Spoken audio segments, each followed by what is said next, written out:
Rappers of America, with your hosts, Michael and Jacob.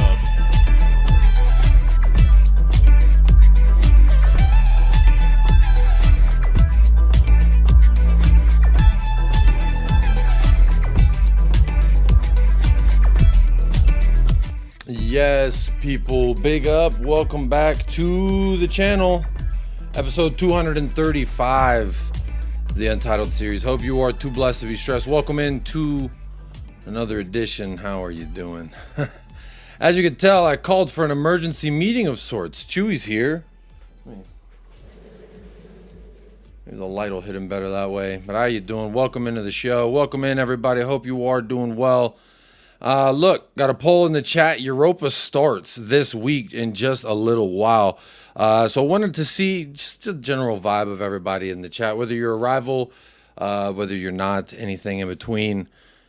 Question is, initial thoughts on Tottenham in the Europa League, and 50% right now says Tottenham will win it all. 39% says chance to win it, but it will be tough. And 11% right now says just happy for the Euro nights again. And 0% says no shot. They won't take it serious. Well, you know what? Look at that.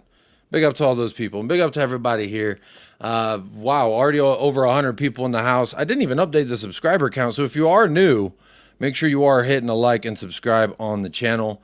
Well, I guess the subscriber count's like 3 more than that. So you can use your imagination. But big up. Let's say hello to everybody in the house. Big up to Kate, just a girl, loves Spurs. Says big up Jacob, much love. Big up Donovan Oz, striker.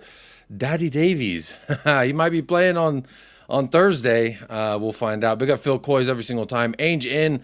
Hashtag Levy out. Big up. We'll talk about it. Look, the fan forum was on and it was popping. And we'll talk about that as well. Big up Eugene S. Says big up Jacob and Chad. Big up Maddie Kushner. Hello, George. How are you doing? Big up Ren. Not me is no longer. It is Ren. Hello, Internet pals. Hello, Ren. Big up Patty Hartnett says, so glad I'm up for the emergency meeting. Yes, it is an emergency. Make sure you're up out of your seat. Big up to Elvis G. Says, good evening from North London to Jacob in the chat. Big up to you. Big up Spurs GCTV. Yo, Jacob and Chewy. Big up to you. How are you doing? Maddie Kushner. Big up. Using the new, I put it was Sonny and Brennan's hugging, and I used that as a new emoji, so feel free to use that. Big up Orez, big up Zapur, my G Zapur. Many blessings to you, my friend. Can't wait to get that thing done and get that thing up and running. Big up Registic Kev of 160 people, and I don't see a redirect, so the emergency meeting definitely got your attention. But you know what? We got to talk about a few things. Look, I've got Levy right here. I've got the forum right here. I've also got We Are Tottenham TV. They had a guy who was there talking about being there. And so I haven't had the entire chance to go through this hour-and-a-half video here that is on Tottenham Hotspur's YouTube channel. So I don't know what's redacted, what they've taken away, but I've paused it right where there was a clear edit. And look, we could do this all day. I don't want this to be a fucking 2-hour stream talking about it. But big up to you and big up to... Wow, 194 people here. Jesus. I don't know what I did, but hello, everyone. Did you see my tweet in response to your FIFA game? Yes, I did see your tweet, Registic Kev. I don't know why you got to be so rude. But look, let's go ahead and start getting into things. Now, this layout is a little bit different than I'm used to. Let me adjust. There we go. That looks a little bit better. Nope, I still left that thing there at the bottom. Hang on. Here we go. Boom. That looks better. Jacob bringing the vibes. Big up Finn Rickwood. How you doing? Hey, come on. Big up everybody. Look, there's a few things on the forum that I want to get to. Obviously, I've got a bunch of bookmarks here as well. You know, one of the things Daniel Levy did talk about says, what are your top 3 achievements as chairman? Right now, it says getting to the Champions League final, 2, opening the stadium, and 3, honored and blessed to have amazing players at the club. And I thought this was very interesting. For a few reasons, because when you think about your top 3 achievements as a chairman, usually in the game of sport, you would say winning a trophy. And he did, won. In his reign, he's got 1 trophy in 2008. Now, granted, I didn't get to see that one. He didn't mention it. He did mention all the things that some of the things that I've been able to see. But Richard Cracknell here says, so losing a final ranks higher than the one final that we actually won under him. I wonder which one paid the most money, which one made the fans the most happiest. The answer really says it all. I think it absolutely tells you about the way that he's feeling about it. I don't know. But look, I did a great show the other day on We Are Tottenham TV. They did a panel show. They invited me on. We talked about ANGE. Did he adapt? What do we think about ANGE? We talked about Vicario. And that was one of the things I also wanted to talk about was our goalkeeper, because there's a few things, some things he should be criticized for. And I feel like a little bit that he really shouldn't be criticized for. But I also saw this yesterday. He was added to the leadership group at Tottenham Hotspur over the summer. He becomes the 4th member along with Son, Maddison, and Romero per Alistair Gold. So he's now in the leadership group. I don't know if that makes him like a vice captain, but maybe it was because he was yelling at all those players, and then Ainge wanted to say, hey, here you go. Here's a little bit of authority. I realized that I did this layout for my FIFA, and you know what? It's not... I need to make it a little bit larger. Make it a little bit larger. Here we go. Boom. Let me save that. That looks a little bit better. Now you can see Chewy. Getting to a Champions League final. My ball brother, you literally gave Poch a penny that summer before, but that's your achievement. I know that is the craziest part. There's a lot of, I felt like backhanded things in the forum from at least what I was listening to here on the We Are Tottenham TV. Now, again, make sure you like, subscribe to We Are Tottenham TV. But look, this guy was talking about a few things he saw there on this video. And I took a couple of notes while I was taking care of my kids. I was listening. I said, here's a note. This time they talked about this. This time they talked about that. So I figured we could go through some of that. And then also, of course, I would be bemused if we didn't go ahead and take a look at QARABAG, Quarterburger. What a burger. I have never actually heard of them before. But you know what? Apparently they're pretty good. And I've got some bookmarks on them as well. People telling us to not take them so lightly because they've done some things. So look, there's some stats here on QARABAG. QARABAG? I don't know what their name is. I don't know how you pronounce it. Got some Emerson Royale stuff. Yang Min Yuck. Got a lot of stuff to talk about. So let's go ahead and get right into it. Look. This is the one, right? This is the one where people take this quote. Again, and this is something I always say that they like to do with Ange Postecoglou specifically. They like to take the things that he says and they extrapolate the parts that best suit what they're trying to say. So be that as it may, the full quote was not this, but this is what came out yesterday that got everybody up in a tizzy. Spurs fans to Ainge, is it time to show more pragmatism in games? Teams that win trophies have solid defenses as well as their attacks. And the quote that they use says, quote, you're spot on, mate, but it won't be us. Now, this was talked about at the forum a few times, so let's go ahead and get right into it. I have it at the 9-minute mark that he was talking about this part. So let me see if I can get on over there.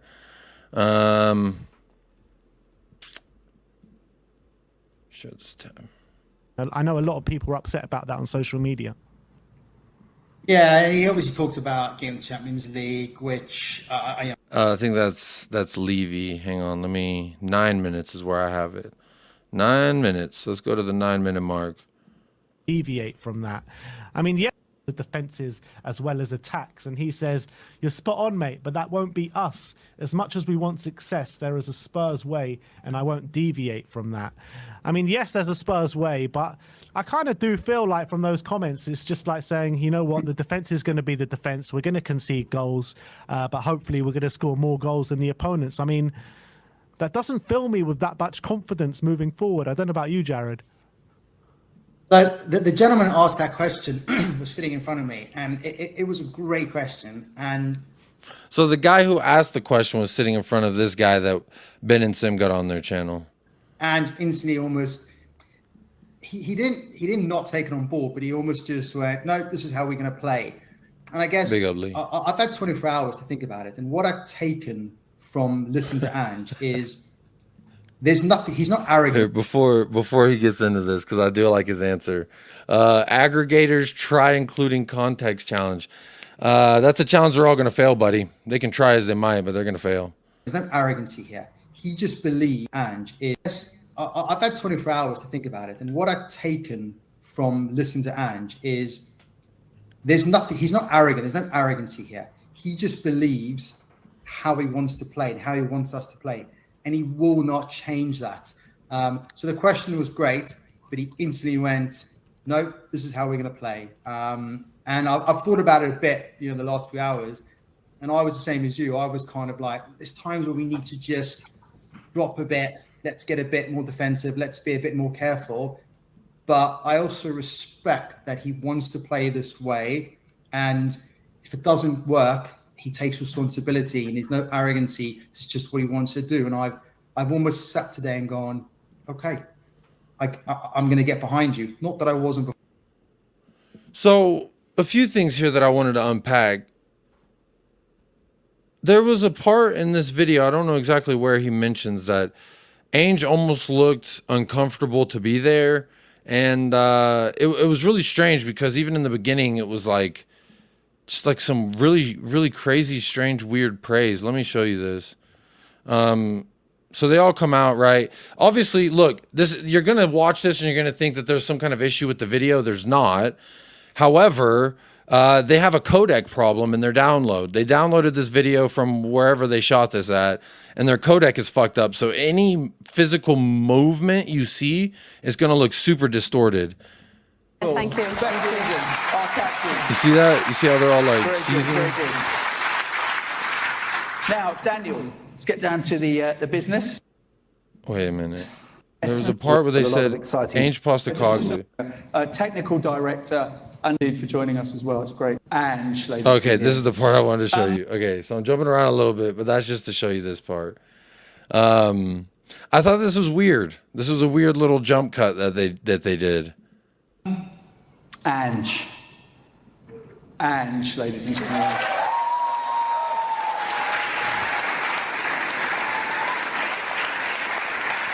Okay, let's look back a little bit. So y'all see that? He says, "ANGE, everybody." And I might have to clip that. I might actually have to steal that. I'm gonna love that clip. He's like, "ANGE, everybody." Woo, woo, woo. That's fucking great. I might actually have to steal that clip, to be completely honest. But they're all clapping and they're all like, woo, going crazy, right? And then you hear the hard stop of the audio. Like if you're going to jump cut from that moment to when you're trying to make it look seamless, like, bro, that wasn't seamless. Just listen to the clapping and then watch as soon as it. Okay, let's look back a little bit, right? No one, bro, humans don't stop clapping in synchronization like that anyway. But I thought that was funny. That was the first part that I paused it at, and then I couldn't continue watching that video. So let's go back to the video I actually did watch and prepare things on. Let's see here. Do this. It's the ANGE deviation comments. Wasn't before. Respect that he wants to play this way, and if it doesn't work, he takes responsibility and there's no arrogancy. It's just what he wants to do. And I've almost sat today and gone, okay, I'm going to get behind you. Not that I wasn't before, but I'm going to accept that. We'll have some tough games, but we'll get it right. You look at it though, like let's say if we're trying to compare it to the Marine. So he basically said that the vibe there was that like this man was pretty confident in himself. He's just going to do what he thinks is the right thing to do. Now I've heard all different channels and Twitter accounts. They're all pretty upset about ANGE and the way that he conducts himself as it is. But come on now. Come on. Yeah, DYT, please clap. Please clap. Give a round of applause. There's 272 people here in the chat right now, which big up for that.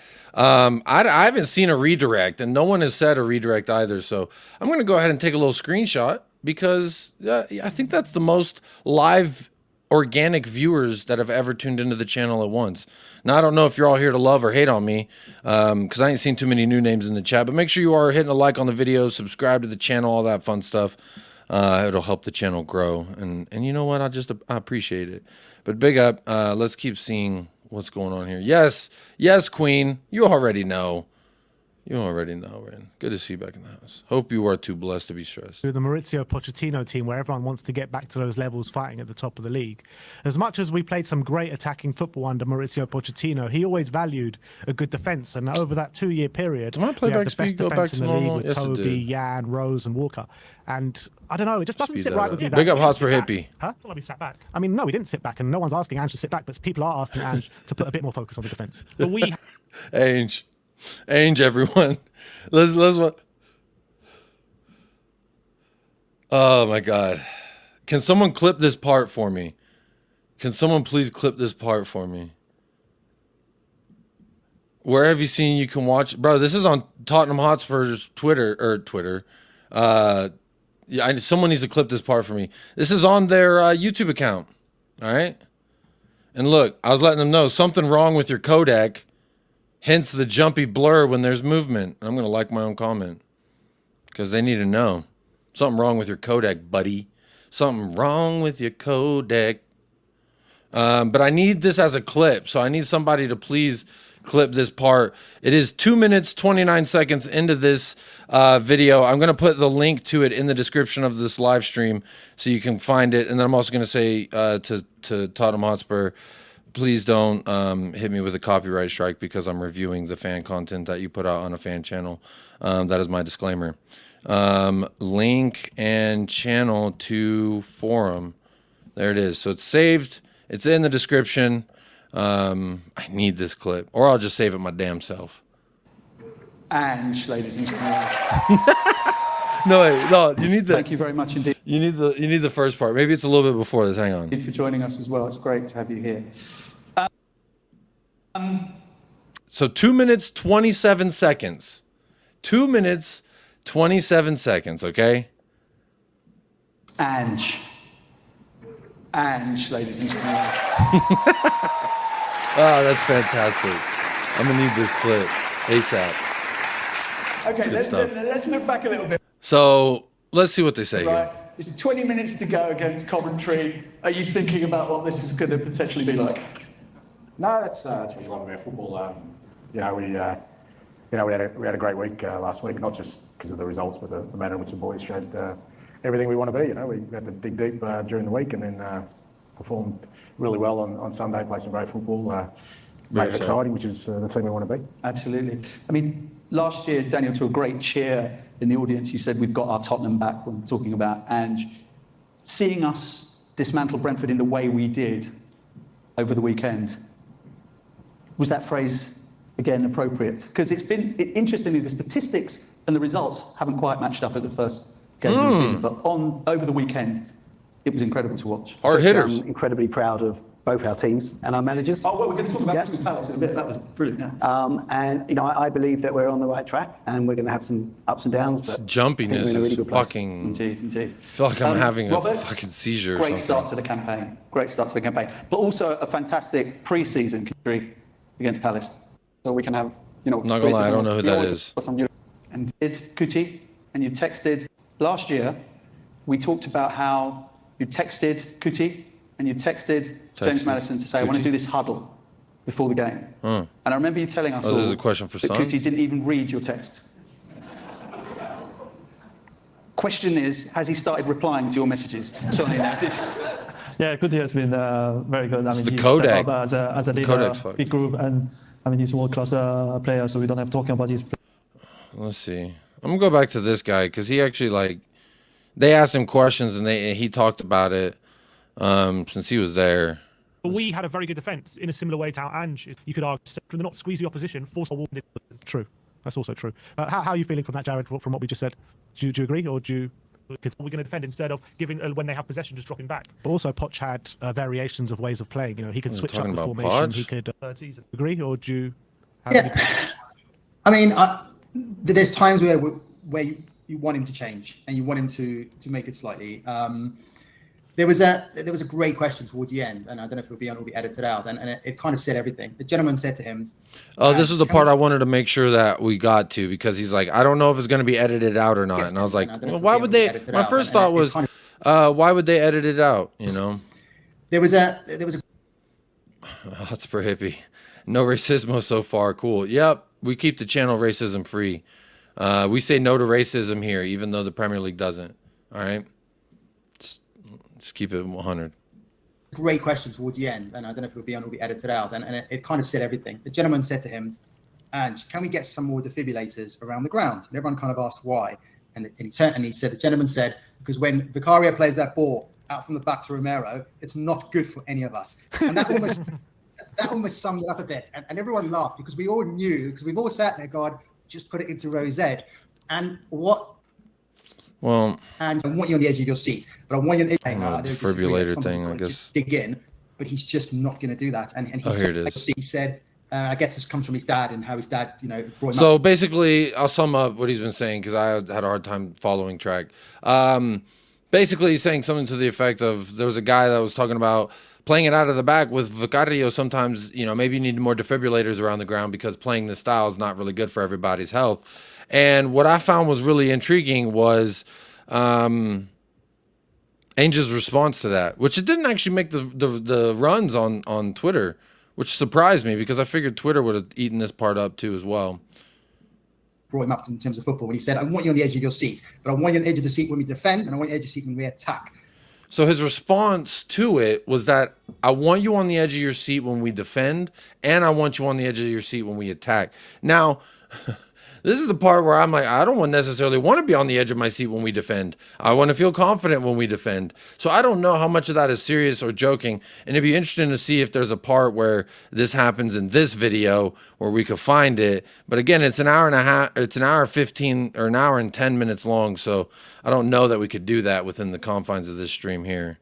And that I guess I get what you're saying. And I don't disagree. That's something we've got to just dig in.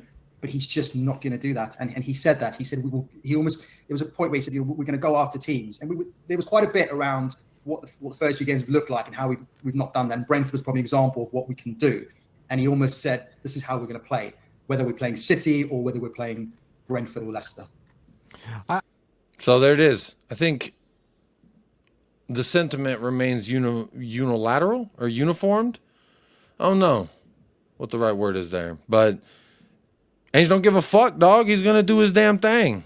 I kind of question, like, let's say hypothetically we get to a cup final this year. Let's say the FA Cup final, we play a Man City, or we play I thought Arsenal, this was interesting. and we're 1-0 up going into the final 10 minutes, and the other team, the opposition, are really putting it on us, and they're looking really dangerous. They're attacking. Do you reckon at that point, will he make adjustments and drop deep and defend? Will he do that? So he posed a scenario where we're playing in a cup final, FA Cup final, either against City or Arsenal. We're up 1-0. Do you sit back with 10 minutes to go, or do you keep going for it? Do that, or will he just keep going for the throat and leaving us open? We haven't been in that kind of situation. I know. I'm saying hypothetically, what do you think he'd do? I actually don't think we're ever going to just be a low block. I think at that point the players will probably take them upon themselves to be a bit more pragmatic, I would assume.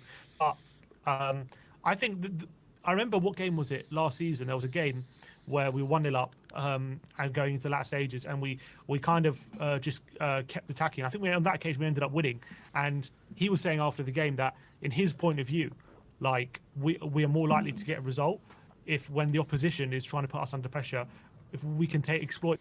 So I want to emphasize that part because I agree with it. When you're in this situation in a match where you go for the next goal, and it's easier to go for the next goal because the team is now chasing a goal. So it's almost like higher risk, higher reward kind of a thing, because naturally in that situation, you're going to leave yourself more open because you're trying to now catch them out.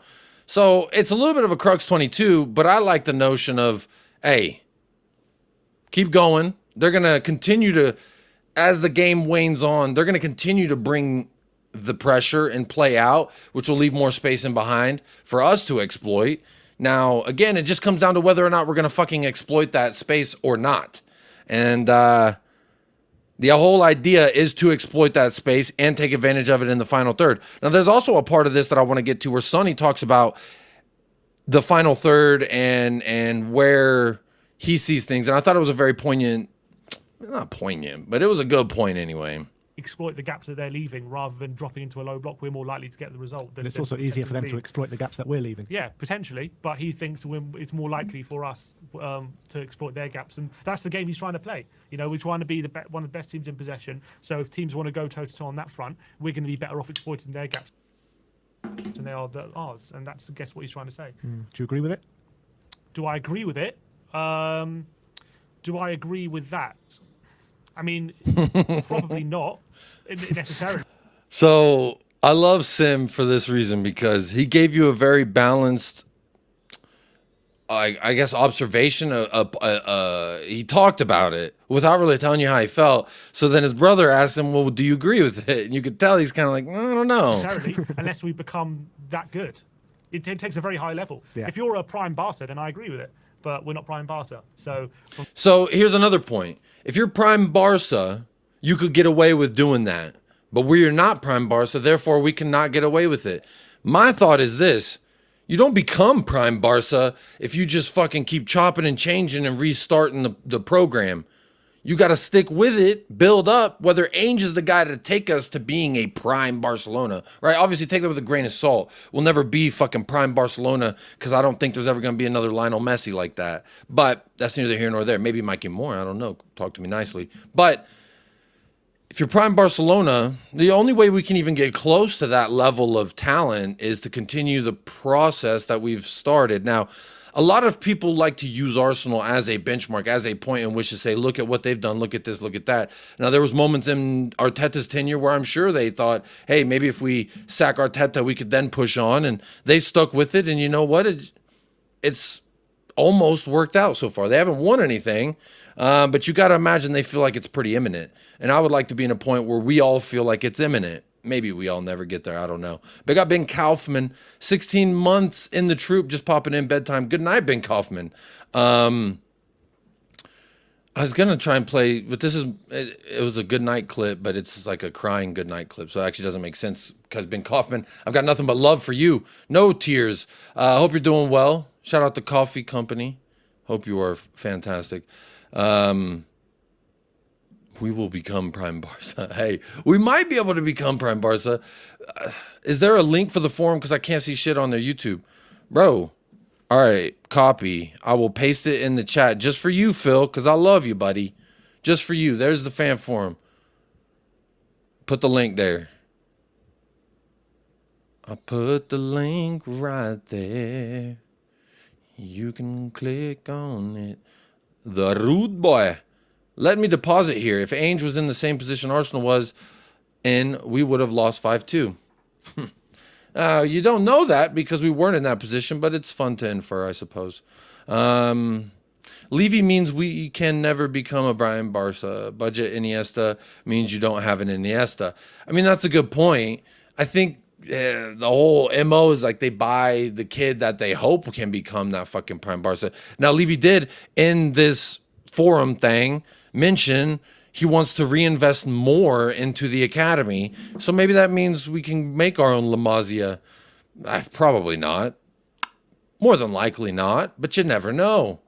Let's see.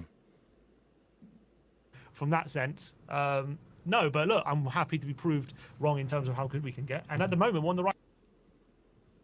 I do agree with you, Cal. Spurs fans really need to stop this Arteta comparison. I don't like to compare it because I think Arteta's a fraud. It worked in the end, and they ended up backing him in the Hills. Fair play for that. But it wouldn't have been. Has it worked in the end? They have won an FA Cup in his first year, but since then, that's it. I would like to win an FA Cup, granted, but I don't know that it's worked. It's gotten them close. It's very close to working. However, I don't know that it's like really, really working. So, big up Tony D. School holidays in Australia. Everyone's watching you. You must be. Let me know where you're tuning in from. There's fucking over 200 people here, which is not normal. So I don't know what I did to deserve y'all being here, but make sure you get your voices known and heard. We're on the right track. So we'll have to wait and see. And yes, it might not win us the league right now, but could it get us back in the top four? I'm hoping so. And from that point of view, it's good. But yeah, I mean, sometimes you would think, you know, you can adapt to certain situations. It was quite a long. Let's see what he says here. That's not what he wants to do. Jared, was there anything else from ANGE that we should know about? Yeah, I mean, I agree. I think what was really interesting is there was quite a long conversation around Brennan Johnson and about the week he had. I guess that was asked initially to Sonny as captain. How did social media, how it worked? I have ball and when to do things and what to make of it. But Ange talked I don't really care about away this. that he's but it's taken a bit of time. What's This my is a next long-term project, and It is they a seem to be long-term on the right project. track. So there was lots around how we're going to play. We're going to get bums on seats and just give it time, because the football that we play at times is absolutely brilliant, but we're going to make mistakes and we will lose games, but I think we'll win a lot more than we lose. That does seem to be the general gist of what Ange is saying in press conferences, and I think you can see it on the pitch as well. And look, I agree with you. I like the direction that Spurs are going in. I think that there is definitely scope to improve massively in what we're doing. We're not clinical enough in games, and even to a certain extent, in some games, we're not creating enough chances. So this is the part that I'm sticking on, because we aren't clinical enough. And I know for a fact, if we are 15 to 20% more efficient in the final third with our chances, we will actually get it done. For a club whose motto is to dare is to do, there are so many Spurs fans who've got no cojones. I mean, that's very interesting for you to say, Daniel's sciatic nerve, Scaluna? I don't know how to say your last name. Big up, Daniel. It's the first time I've seen you here. I don't know. That seems like a weird statement to make, talking about people's balls. It's always weird, right? You disagree on football, and then all of a sudden your nuts get brought up in a conversation. Like, let's just leave my balls alone. How about that?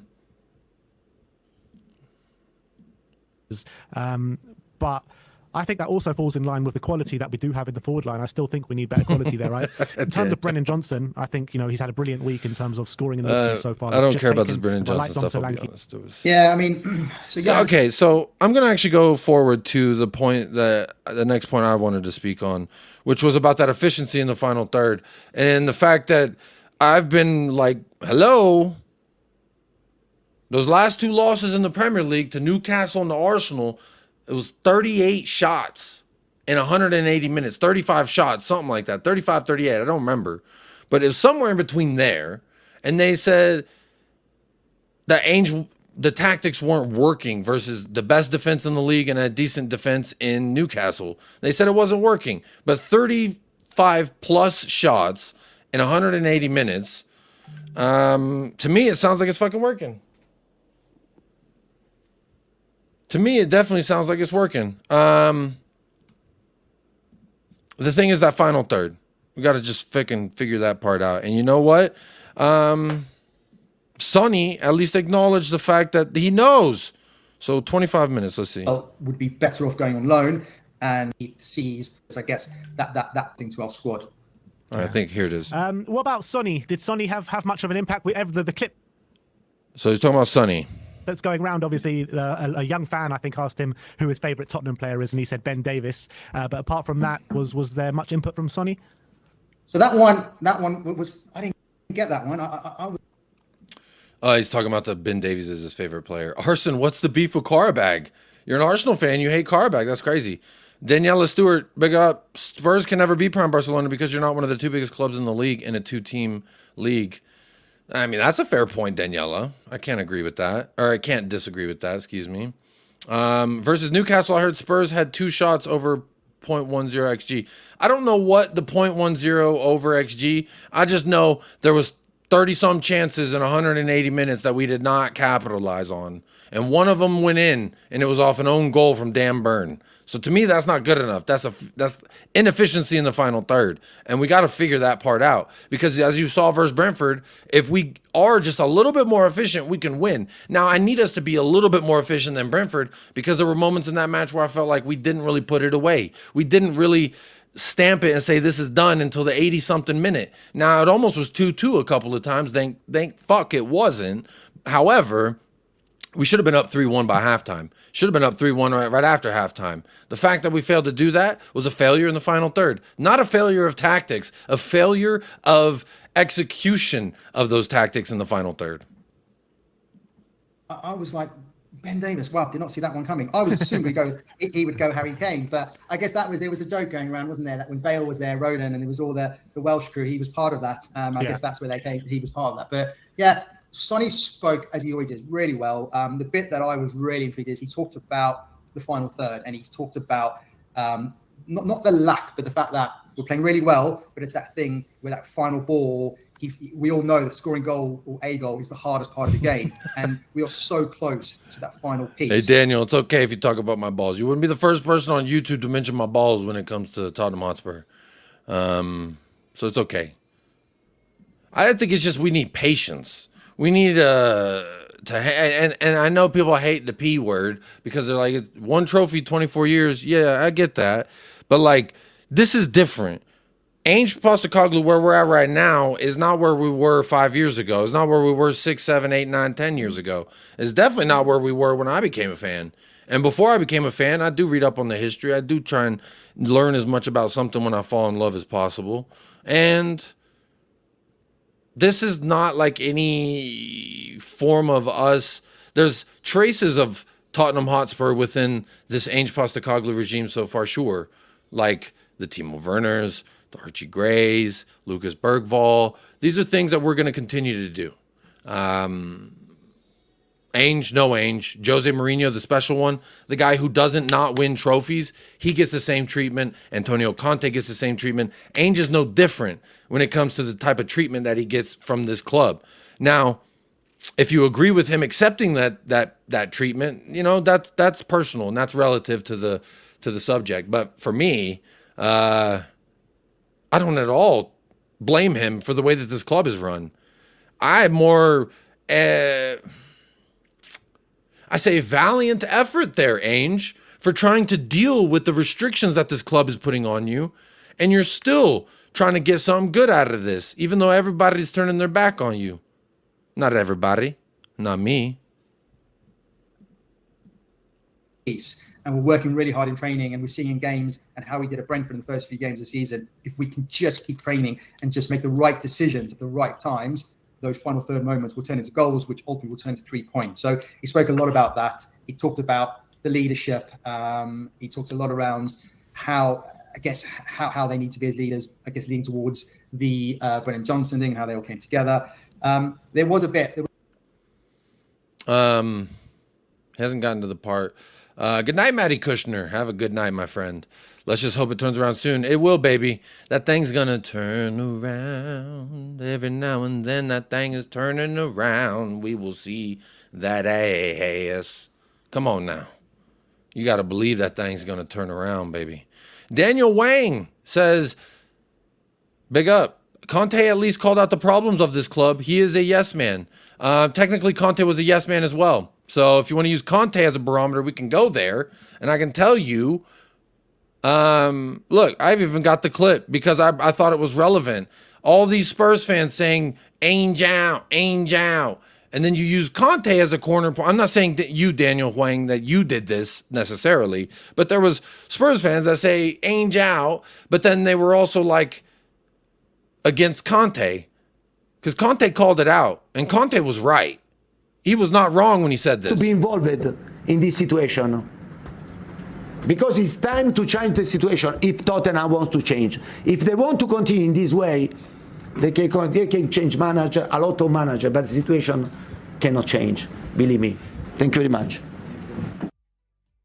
The situation, it cannot change unless the Tottenham wanted to change. You can change the manager, but you cannot change the Tottenham. That is what the message was. Because he knows what it's like behind the scenes with Tottenham. He saw what they were doing to him. He knows what they did to Jose. And we're all witnessing what they're doing to Ainge. Now, yes, Ainge has agreed to it, but Conte's also a yes man who agreed to the terms. But then he got pissed off when the terms started biting him in the ass. So for me, it's kind of weird that you want to say this, oh, well, at least Conte called it out, and Ainge is a yes man. Well, so was Conte. Because Conte in the summer said, no, I want my own training staff. That's why we got Nuno. And then when he came back, because he didn't get no job offers, now he was, okay, I say yes to Ryan Mason being a part of my coaching staff. I say yes. So they are yes men. Everyone's a yes man. Daniel Huang, I don't know you, but I would assume, unless you are an entrepreneur who is the boss running your own company, that there is a person that you report to. That you say, They say, blah, blah, blah, Daniel Huang, and you say, yes, sir, or yes, ma'am, or yes, or simply sure. Therefore, you are in fact a yes man as well. So unless you're saying it as a positive thing, the negative connotations will apply to you and everyone else as well. And it applies to Conte. It applies to every manager who accepted a job at Tottenham Hotspur. And speaking of accepting a job, maybe not a job here, but a job somewhere in the world, we've got Paul. Hey, man. How you going? Hey, I'm doing well, man. How you doing? Can you hear me? Yeah, I hear you. You just lagged out a little bit. Okay? It's all good. Oh, okay, cool. Yeah, I'm good, man. Good, man. What's cracking? Jacob. Ange. You want to watch that again? Oh, dude. So everybody, Ange.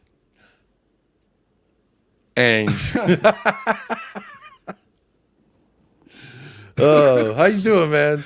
You know what? Fuck it. So this is cool, man, because I ain't seen any of this, because I woke up and I started watching it and I saw the beginning of this and I thought, I can't take this corporate bollocks this time in the morning. So I was going to skip through and just see what Ange said, and then I saw you were on. So this is all new to me, but apparently Ange has pissed people off. Yes, we're good.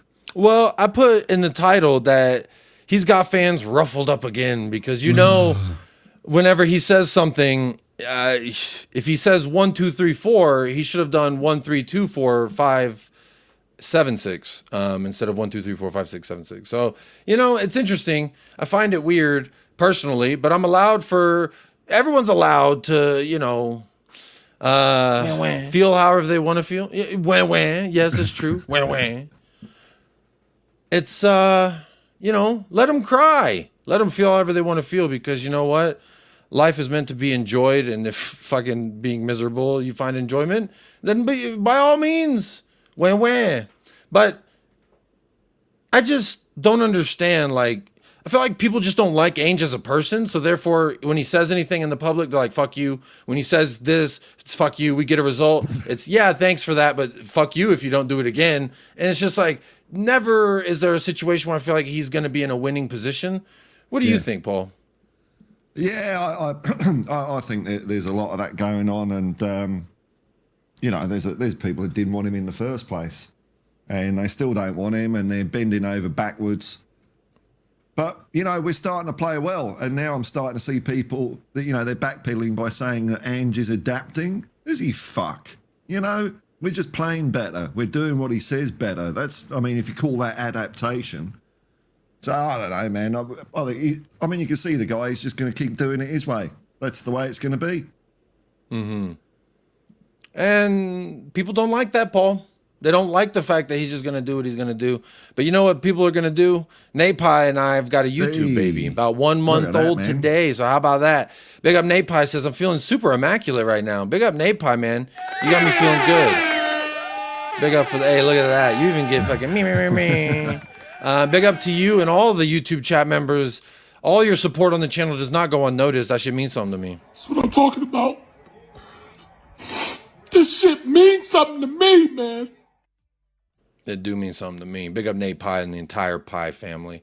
But the other thing that they didn't like, well, this is a part that I wanted to highlight, Paul, and I'm glad that you're here for it, because I find it, when I say funny, it's more of like a and not like a ha-ha. It's, where's that tweet at? I had it somewhere, fucking hell.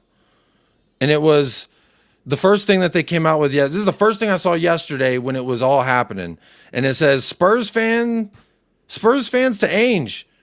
Is it time to show pragmatism in games? Teams that win trophies have solid defenses as well as attacks. And Ainge says, you're spot on, mate, but it won't be us. Now, he did say more after this, but of course, this Spurs watch only took the part that makes it sound the worst.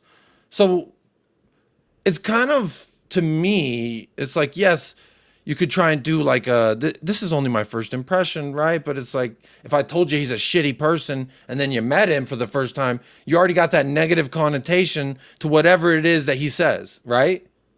Yeah. Yeah, I mean, that's just, I don't know, it's ridiculous, isn't it? That's ridiculous. I mean, the implication is that, no, we're not going to win anything, isn't it? Yeah, spot on, mate. We're not going to do that.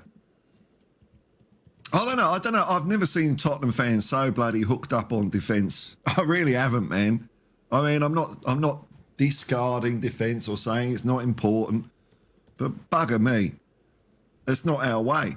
Never has been. Wasn't in the 60s, 70s, 80s. And, you know, when I see us playing football like the way we are, it brings me back to those days. Proper football, man. Now, you were in the chat whenever I was playing some of it, so you saw some of the part where the guy was talking about, the gentleman who was there, Jared Margolis, he was there at the forum, and I felt like it's a good thing to get, you know, live firsthand witness accounts, and it's also good to get the publicated version, this is the one that they put out, right? So it's all going to have what they want us to hear in it. That's how propaganda works. But, you know, this guy was talking about a few different things. And where I specifically stopped, Paul, as you joined, was we were talking about chance creations in the final third, that we've got to be more efficient. And the spot that I was going to play next was talking about Son and him talking about the final third and the fact that we have not been effective in the final third, which is, it literally just validates all of the things that I've been saying since the season started. 15% I'm hearing from you, Jacob. We just 15% ain't much. 15 to 20%. 15 to 20%. If you do 20%, we put Brentford to bed before the 80 something minutes. Before the whistle goes. But with 15%, we beat them, you know, in the 80 something minutes. So to me, 15, 20% would have won us Arsenal. 15, 20% would have won us Newcastle. I'm no mathematician, but my simple maths tell me 15, 20% is all I ask of efficiency in the final third. Because Ange Postecoglou's tactic will set us up to create that many chances to where we only need to be 15 to 20% effective. There was a question, I don't know if it's come up between last night and this morning, was a fan asked, will you be at Spurs for the rest of your career? And the room kind of went, ooh, because it's a hard one to ask in front of the manager, in front of the boss. And as always, he's got to be quite diplomatic. And he turned around and said, been here 10 years. I love this club. And he does. You could see how much he loves the club. I want to win here. He's talking about his future here. And it's kind of like, who knows what happens in football. He says, I love this club. I've been here for 10 years. Where's the comment gone? What do you mean, where's the comment gone? Where'd the comment gone, man? I don't know. The comments, they look like they're still there. I still see comments. It looks like it's still working. You know what else is still working? The like button. Make sure you hit that like button. Hey, man. You like that? You like that one? Oh, the showbiz, man. Yeah. So basically, Son was asked, you know, are you going to stay here for the rest of your career? And he just kind of said the PR answer, right? You know, the last 10 years, I've loved it. This has been my favorite. You know, I love this club, blah, blah, blah. You just never know what happens in football, though. Question to get him to answer, but I think you can see how desperate he is to win a trophy with this club, and he's such an amazing guy. And that's the first time I've had the opportunity to sit and listen to him, how he speaks, how he behaves. You know, he is a captain. He's captain of this club, captain of the country, and he's a leader. And he's so desperately well for this club, and I think the love in that room for him was just amazing. Yeah. So the love in the room for Sonny was amazing. I would hope he would have described it with more moistures personally, but you know, hey, I don't know what the humidity levels are in UK. Did he mention anything about his current position, you know, playing on the left and stuff like that, and whether he prefers up front or anything to that effect? No, nothing like that. He just spoke around ultimately the team and, you know, how hard everyone's working. Nothing as specific as that. Fair enough. And finally, you mentioned that Beth England spoke very well. What the fuck? I thought this was the final third part. And gave some really new. As being you know, part of, and obviously, you know, there was disappointment on stadiums, you know, if not, wasn't, you know, for a women's game, you know, in a 60-degree club as captain. There's clearly was to show this season. Where the fuck was that? So, go on, I was going to say, you mentioned, because you were talking about Lange, you said he mentioned some stuff about how, you know, the I had at the 25-minute mark that he talks about Sons in the final third. What the hell? Not the lack, but the fact that we're playing really well, but it's that thing with that fire. Oh, here it is. Part of that. Was there much input from Sonny? So that one was, I didn't get that one. I was like, Ben Davis, wow, did not see that one coming. I was assuming he would go Harry Kane, but I guess there was a joke going around, wasn't there? That when Bale was there, Roden, and it was all the Welsh crew, he was part of that. I guess that's where he was part of that. But yeah, Sonny spoke, as he always does, really well. The bit that I was really intrigued is he talked about the final third, and he's talked about... This is the part. So I wanted to hear Son's words about the final third, and I want to know if it's going to be in this fucking video as well. Not the lack, but the fact that we're playing really well, but it's that thing where that final ball, we all know that scoring goal or a goal is the hardest part of the game. And we are so close to that final piece. And we're working really hard in training, and we're seeing in games and how we did at Brentford in the first few games of the season. If we can just keep training and just make the right decisions at the right times, those final third moments will turn into goals, which ultimately will turn to 3 points. So he spoke a lot. What do you think about that, Paul? Because I mean, I know how you feel about it, but just in general, Son obviously saying the same things that we've always said. If we just do that last part better, we turn a lot of these matches into 3 points. To hear it coming out of the captain's mouth means that they're fully aware of the problem, and the best way to fix a problem is to first of all be aware of it. So, Dude, what do you think? They're professional footballers. Like, there's no way they don't know what the problem is. It's like, you know, when people say, "Oh, Vicario was a bit flappy or whatever," like, he bloody well knows, you know. They know what the problem is, and Ange has been saying it every press conference. We've got to be more effective up front. Da da da da da. So, of course, they know about it, and they just got to get that chemistry going, haven't they? Which seems to be starting. I mean, it's getting better. You know, it was enough, like you say, it was enough to do over Brentford in the 80-something minute, and a little bit more tweaking, and we'll be steamrolling teams by half time, I think. You know, we're not far off. We're not far off. Yeah, I agree. It's like, for me, we've been in this boat fucking drifting in the ocean, and the currents take us the Jose way. The current then took us in the Nuno way. The current then took us in the Conte way. And, you know, now we've started in a different way where the currents are taking us. And it's like, I feel like I can see some land in the foreground. Now, whether I'm fucking hallucinating because of the lack of stable ground and food and water, I feel as though the way the currents are taking us, that's land over there. And in that land is Tottenham Hotspur lifting up a damn trophy. So for me, I just want to stay on this course a little bit longer till we can say definitively that yes, that is land, or no, you're hallucinating and we're all going to die. I don't know, but I'd like to think that that's land over there before we do that.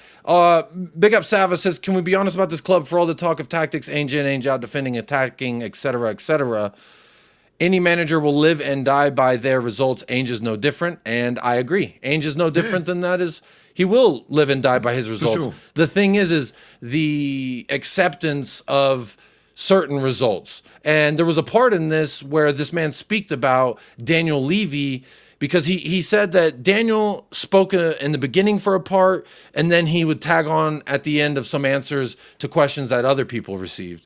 And one of the things that he was mentioning, and I don't know where in the show is saying this, but one of the things he had mentioned was that Daniel Levy almost seemed to have this acceptability about him that the results aren't always going to go our way right now because we're building for something bigger.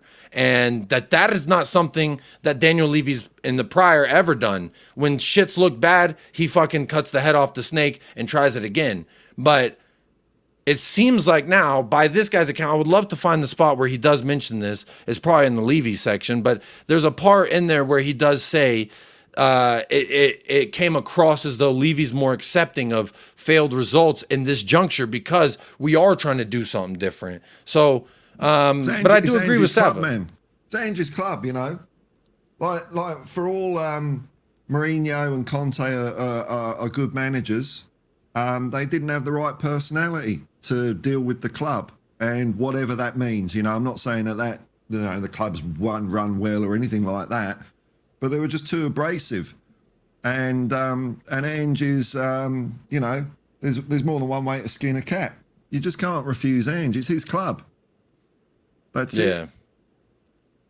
And there was a part where actually around 29 minutes where they talked about, you know, and I think it puts to bed the whole was Ainge backed in the window, because by all accounts, it seems like yes. Getting some of our rivals see. in the women's game are all, so there was a bit around how do we continue to grow? How do we just go this season?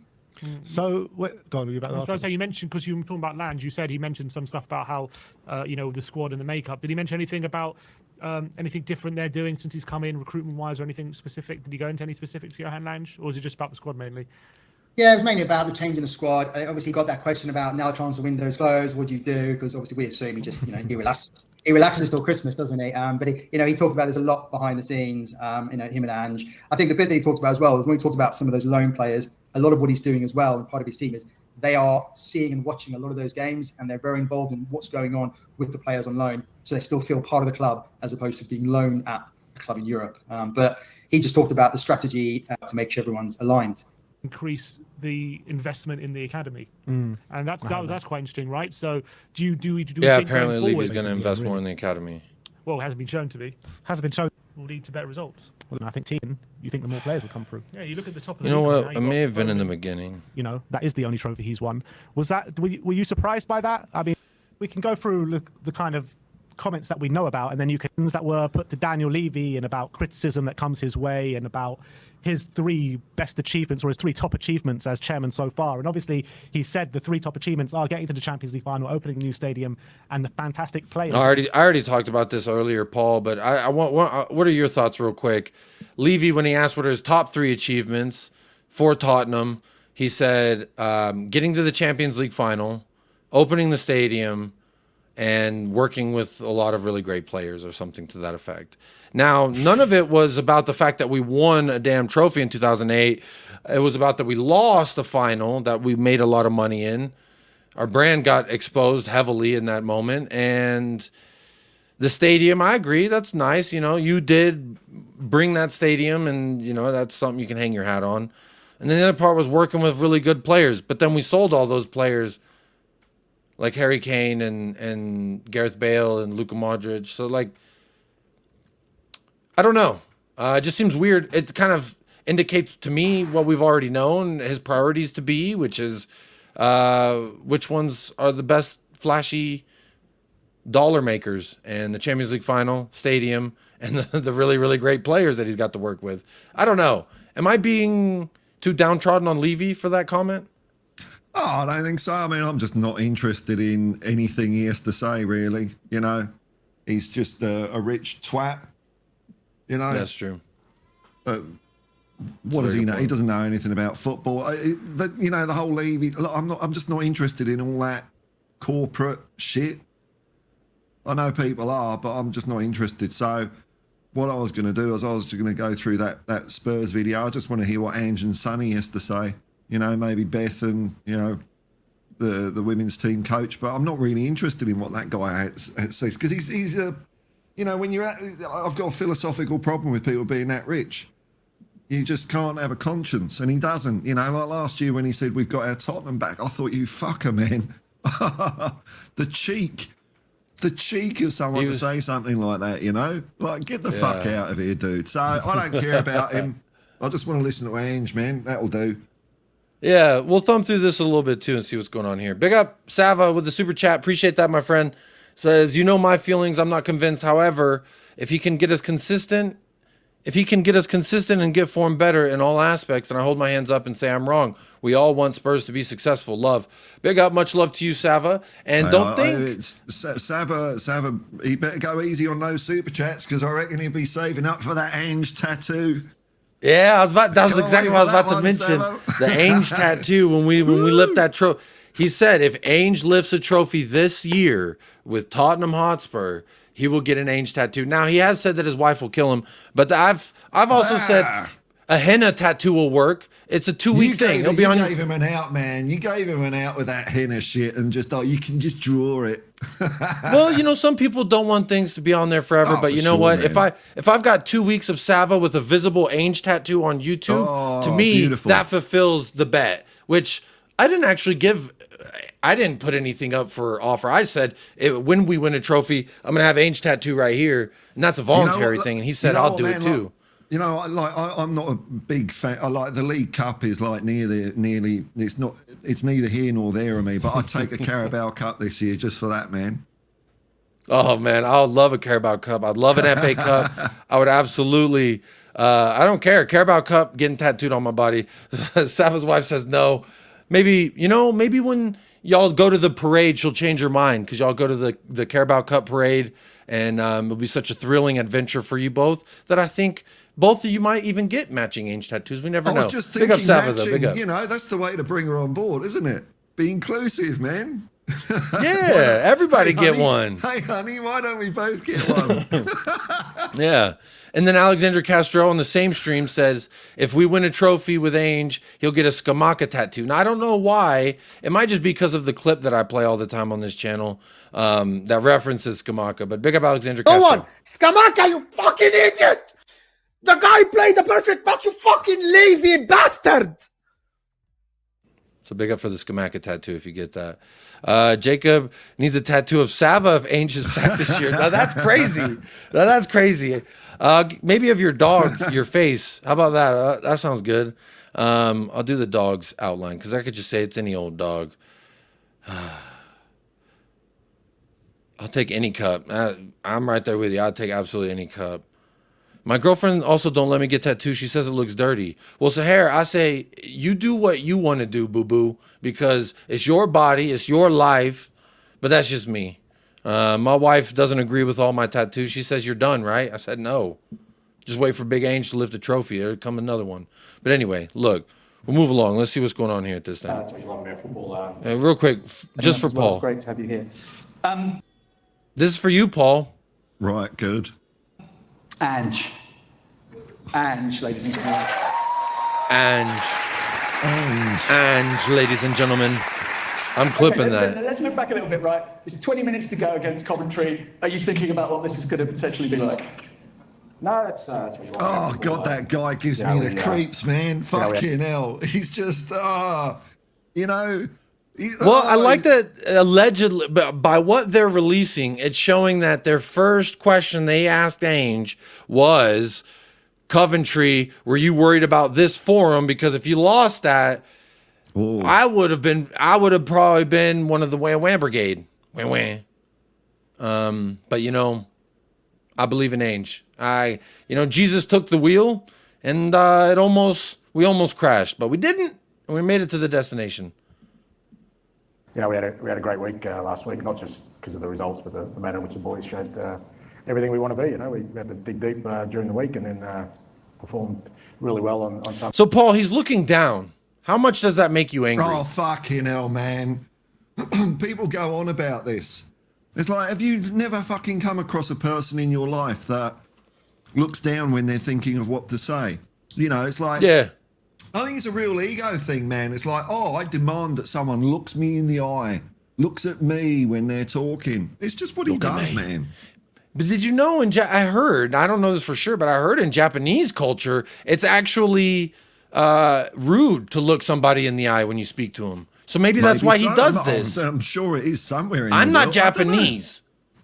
I've never been to Japan. This is what I've heard, that in Japan, it's the culture. It's because I remember my mom being like, when an adult says something to you, you respond with respect and you look them in the eye, and they know that you respect them because you look them in the eye. And I was like, oh, okay. And then at some point it was brought to my attention that in Japan, it's the opposite. So I don't know. I don't know what to believe anymore there, Paul, because I guess I need to fucking travel more. I just think he's being thoughtful. I don't think he's being rude or shifty or whatever people say. I've heard this so many times, man. I heard it when he was in Australia. I heard it when he went to Glasgow Celtic. And it's just, fucking hell, it's ridiculous. I see this question from Angelo. If the carrier bag wins, will you join the Wham Brigade? No. This was a specific instance, Angelo. If we started Werner and Fraser Forster and we would have lost again in the first round of the Carabao Cup 2 years in a row, I would have had no way to defend him. And I would have had no more belief in that he knows what he's doing, because if Fraser Forster's out there, why the fuck is Fraser Forster out there? I don't know. But we won the game, so whatever, man. Fuck it. I'll just say I don't know as much as ANGE. He knows better if Brendan Austin should. But I can't imagine Brendan Austin would have done worse. I don't know. Old Thomas Frank was giving it the about, I don't have all my players. Well, dude, maybe you should have fucking rotated like ANGE did then. You know, don't come here with your moaning about your squad. Ange did the right thing. Look at it, 2 results. And this is the other part. If we lose to Whataburger Carry a Bag, whatever their name is, in Azerbaijan, which I don't know where that is on a map because I'm uneducated, but if we do lose that will be shit and it will be bad and there will be questions asked and I will be critical, yes, but I won't be Ainge out. I won't be on the Wham Wham Brigade because for me, the Carabao Cup getting knocked out would have been different than losing our first real European match. It would suck. I'll be fucking angry, but we're not out of Europa if we lose that, but we would have been out of Carabao Cup if we lost that. So we didn't. So I'm all good. You know what I mean? It's like I would have gotten caught by the cops on that bank heist, but I got out in just the nick of time. Yes, I got hurt. We lost one of the comrades and he didn't make it, but the rest of us got away and we made the money and it was a mission accomplished, not in the cleanest form, but mission accomplished all the same. But I just wanted to answer that. Big up Angelo Tyro and big up, I see Perchies here. Only way for us to be harmonious is if we keep getting positive results. I do agree. Again, just keep winning. That shuts everybody up. The more you win, the more everybody just says, okay, let me see more. And I'm fine with that. But anyway, Ainge looking down, I'm not real upset about it. My personal preference. On Sunday, play some great football, made it exciting, which is the team we want to be. Absolutely. I mean, last year, Daniel, to a great cheer in the audience, you said we've got our Tottenham back when we're talking about Ange. Seeing us dismantle Brentford. You want to say something there? Well, just what why the fuck bring it up? You know, is this guy like? Is this presenter? Is he like a personality in the UK, or is he just? Some I have no idea who this guy fucking is. PR lackey or something. I don't know. Oh, Daniel, you said we're going to talk them back. Brentford in the way we did over the weekend. Can't believe he referenced it. Daniel, to a great cheer in the audience, you said. Daniel, to a great cheer in the audience, you said we've got our Tottenham back. Now, Daniel, tell me now, do we still have our Tottenham? Said we've got our Tottenham back when we're talking about Ange. Seeing us dismantle Brentford in the way we did over the weekend, was that phrase again appropriate? Because it's been interestingly the statistics. Was it appropriate? And the results I like the way you haven't quite framed that. matched up Like, with was it appropriate to say we got our Tottenham back? First games of the season, but over the weekend, it was incredible to watch. Firstly, I'm incredibly proud of both our teams and our managers. Oh, well, we're going to talk about Crystal Palace in a bit. It's good. I like the the codec fuck up. It makes him look like a robot. Yeah, it does. It's really not good on my eyes. No, it really bothers my eyes. Interlacing and frames buggered, haven't they? That codec's all fucked up. Oof. And we're going to have some ups and downs, but I think we're in a really good place. Indeed, indeed. I feel like you do. Anytime he talks, I'm just like, fuck you. Just shut the fuck up. Roberts, great start to the campaign. Great start to the campaign. Lead to this stage for that stunning year together. I feel like we started on a much higher level. Now I don't. Who's that guy? Before the game. What's his name? And I remember you telling us all that Kuti didn't even read your text. Oh, I already read this part. This is about first team level. It's scouting in the academy. It's all the performance analysis. It's a style of play. So all those details. So when we educate players for the future, you can do for your country, have the style of play in the center of everything we do. We do it because it's hard. Ask not what you can do for your country, but ask what your country. Wait, I fucked it up already. Don't ask what your country can do for you. Ask what you could do for your country. We don't do it because it's easy. We do it because it's hard. Hard. With Daniel. First of all, I don't deal with Daniel. As Daniel and I, we work together in the market when it comes to. Do you hear that? They said, what's it like dealing with Daniel? You go. Everyone laughed. He says, first of all, I don't deal with Daniel. I work with him. Representing the clubs, and that can be with agents, other clubs. And again, before I arrived here, we had many long conversations about the squad we want to build. We want to reduce the age of the squad. We want to return to a certain style of play, which means that it's certain players that we are interested in. So we are doing this together. I have, of course, the technical view, and Daniel is the top negotiator as well. So it's a team effort, but it's not only Daniel and myself. It's the whole club together in every transfer window. Ange, can you explain that dynamic? Technical director, chair, your vision, your philosophy, and how that works? Yeah, look, I think as Johan sort of correctly described it, it's an alignment. You know, we're all kind of working off the same sort of idea of what we're trying to build. Obviously, my role within that is hopefully to give clarity, you know, because Johan and his team do a hell of a lot of work. There's a lot of fantastic footballers around the world, but I can make their job easier by being really clear on sort of what we require and how the team plays. And I think then that gives sort of Daniel comfort and the club comfort that if they're going to make a significant investment, it's because it all fits in together. So, we're constantly in dialogue, you know, Johan and I, and the great thing is, you know, the 2 windows we work together, you know, whatever sort of is presented to me has been pretty much bang on and sort of, you know, what I've been looking at. So, and I think it's kind of the best way to work. Indeed. Robert, you started 3 new signings over the weekend. Just tell us about the signing of Hayley Raso and the difference she has made to the squad. I think when you sign a player on that level, when she's played in the Champions League with other teams, when she played all the time in the national team and she's a great character, then you know that we're on the right track, that we can sign that kind of player and she come and just perform directly, right? So I think it's a statement. I'm not gonna lie, I don't know what the fuck he's talking about. I haven't seen a single females match, like so hard work. Skip that. I think you just 2 They got weeks Beth after for the history Euros as and a all player. that. And as a person. This isn't rude what I'm doing. What by is the way. your role as captain when you see a player and they are feeling down? They're feeling as their confidence is lacking, etc. What's your role, Sonny? I mean, obviously you don't want to see this kind of situation because of the social media. It affects his performance. That's why we don't want to see it. But yeah, Brendan has a step up. All right, so if y'all are fucking upsetting Sonny, now you're gonna upset me. All right, and there's gonna be a problem. He doesn't look happy when he's talking about this. I'll be really honest. It's messed up. I'll be honest. Anyway, who's the blonde lady on the panel? I think that's Beth England. She plays for Tottenham. She's women's I believe captain. that's her name. Yeah. I think he need a love. He need a talk with someone that he had unbelievable support from the team and from the staff. So which is that he stepped up in the last week, scored 2 goals in a very, very important goals. And I think that's why we need. It's not just about the captains. It's just it could be anyone else. You know, it could be friends, could be as a teammates, and you just grab him, just talk about through. And if he needs anything, just come to me, speak to me, and anything. I'm just very open to you. And Brendan is just fantastic kids, and I was very, very happy. I think everybody was happy to see him doing so well, and I hope nobody just giving his confidence away from him, so he can continue to that performance, that level of the performance, and then we'll be definitely. What are your thoughts on Brendan Johnson, Paul? I've always backed him. And because I see potential. I know a lot of people don't. So I'm not saying I'm right, but I've seen enough to think there's potential there.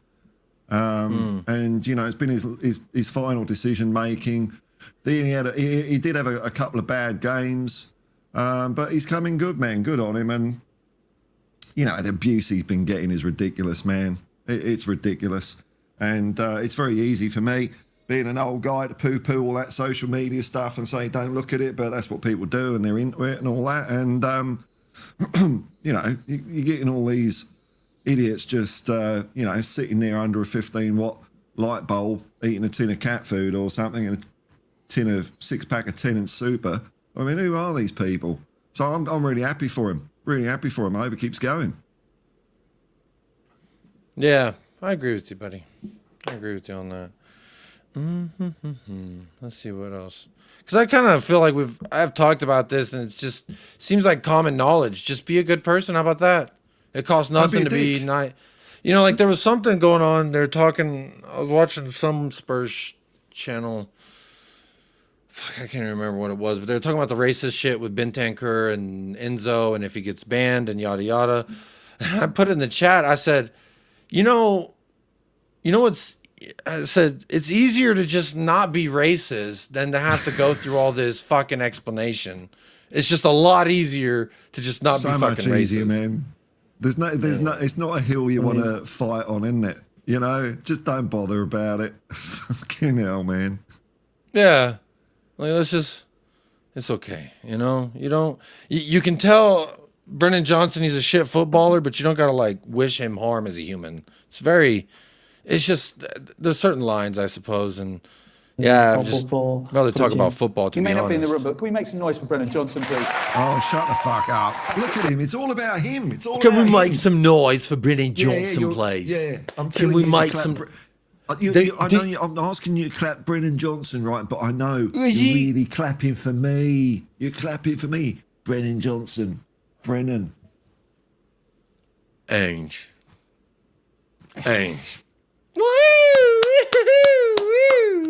I'm clipping that. That's gonna be his whole thing is it's just gonna be my dripping next with- Ange clip. It's just dripping with corporate smear, isn't it? This whole fucking thing. It's horrible. It's fucking terrible. And the fact that it's edited, you know they didn't do it live for a reason. Oh, dude. But the fact that it's edited, that shows you that it's like all what they want us to see. They're You gonna know what they drip used to feed do, us the narrative that they want us to feed. So it's, You know what they used to do at Celtic was, which was really cool. I don't know if they still do it actually, but when Ange was there, you know, the press conferences, you know, they do all the journalists, but then they'd have another press conference for fans. So it's mainly Yeah. YouTubers, and they could, and you know, and he was really good at answering. I mean, they were proper good questions that he was getting from fans, and he would just deal with them. No editing, no nothing, and then you come down to N17, you get this stage managed, edited shite. It's horrible. it's terrible. Ange. Ange. Ange. Ange. Fantastic player. Fantastic player. Fantastic. You hear him murmuring? He says, let's give it up one time for Brennan Johnson. Then as everyone's clapping, he's like, fantastic play. Fantastic play. Fantastic play. Listen. Team. He may not be in the room, but can we make some noise for Brennan Johnson? It might not be in the room. Can we make some See, noise a for fucking Brennan Johnson? DJ. He's like he's going to start a rave. Let's give it up. So listen to the clapping, but you can hear him. You can hear him murmuring underneath the clapping audio. Fantastic player. Fantastic player. Your mic's on, dude. Your mic's on. He said 4 times, fantastic play, fantastic play, fantastic play. He's And I was interested in something that Robert said about the difference between season 1 and season 2. And what Robert was saying was, and please correct. all right. So this has nothing to do with this video that I just paused, but I just realized he's wearing gray on gray with accents of black. Now, Paul, I know in the UK styles a little bit differently, and like the whole matching your top to bottom is like a thing. But for me, anytime I've ever worn the color gray specifically, there was one time I left the house. It was right after my son was born. We just became parents, and I was like, really wasn't thinking about what I was wearing. And I left the house, and we were out somewhere, and I realized I was wearing gray shorts with a gray shirt, and I just felt like a big gray dildo. And I just feel like a big gray dildo anytime I wear all gray. And so I see this man, he's talking like a dildo, and then he's kind of wearing all gray. I'm like, what was I cooking? But anyway, I digress. Maybe it's not the video codec. Maybe he's just buzzing. He's Fantastic vibrating. Play. Fantastic play. Fantastic play. It's just fantastic play. Correct me if I'm getting this wrong, was, you know, you're getting it there's wrong. a lot of big decisions that need to be made season 1. Season 2 is more about the details. Is that something you would kind of see as well? I mean, I know when you came in, you were talking about culture change, which is the big holistic. Yeah, look, we've made enormous changes, both Ange's thinking, from a what, sort of physical what perspective fucking of question was that? personnel, on and off the field, and also. It's like when you're I love asking a this football face. ma- Hang on, I'm taking this. I need to screenshot this. This is a fantastic face. It's not. He's asking a football manager a question, and he's starting off by saying what he reckons, you know. So, you know, obviously, you know, holistic in the first year, and now it's just details. Am I right, Ange? Am I right? Ange? Am I right? It's like, shut the fuck up. Ange. Ange. Ange. And everyone's like, yeah, fucking yeah. Oh, fucking God. And also, you know, the way we kind of train, and obviously. Let me see his answer. Sorry, I we've wasn't even made, listening. Enormous changes, both from a sort of physical perspective of personnel on and off the field, and also, you know, the way we kind of train, and obviously the way we play. You know, we're still in that stage of, you know, something's not really foundational until you see it kind of repeat itself over a course of 2 or 3 seasons. So we're still in that stage of establishing really strong concrete foundations for the football club moving forward. But certainly, you know, the players and the staff now are a lot more familiar with the way we want to do things. So that allows you then to focus on other areas and like I said, go down into the detail a little bit more. But yeah, we still got some real work to do to become the team we want to become. But certainly, you know, from my perspective, the progress we've made in the space of 12 months. So this is the part that I'm gonna, because I saw this quote be used about the progress we've made in the last 12 months, and they talk about, he says that we're going to challenge for the league, but how are we going to challenge for the league when buying Archie Gray's, yada yada, which again is just like, I always feel like listening to a press conference is so different than reading it, than looking at the tweets that come out from every it. Because time, man. when I worked for the Cowboys, I saw it firsthand. When I was an intern, firstly, one of my main jobs was to just run camera on the press conference for Cowboys TV, the in-house TV production we did. And I would hear him answering all this. I'm like, wow, these are lovely answers. What great, hey, we lost, but he seems, these are very smart worded, well worded. You would think your mother would love hearing these kind of quotes. And then 2 hours later, I refresh on a Google page or ESPN. I see Jason Garrett says XYZ, and it's like, I didn't really get that. And then and then I'm asking my boss, like, bro, I'm watching the press conference. He says all these things, and then they take this bit, and they extrapolate it and say he said this. And I was like, why do they do that? Because it didn't sound like that's what he was saying at all to me. And then my boss, who's been working in broadcast media and the richest sports franchise in America for 30 years plus, he turned to me and said, it's a journalist's job to find out what is the most dramatic thing they can pull from any quote. So don't read too much into it. And I said, noted. As an intern, I'm learning, absorbing info. So when a guy in a press conference says all this, and they take boom, boom, boom, boom, and say, this is what he said, that's not actually the truth. No, that's how journalists spin things and create narratives. And to me, this is why I've always fought against the ANGE narratives in the media specifically, because I don't feel like it's very fair. Because he's, if anything, too honest. In the movies, when it's like dystopian and the fucking government takes over, and it's like, if you're honest, they're going to kill you. And if you're dishonest, ANGE will be killed. They would have already killed him. He's too honest of a man. They take what he said. I don't know. What's the deal with that? Is it just it's every weird, media?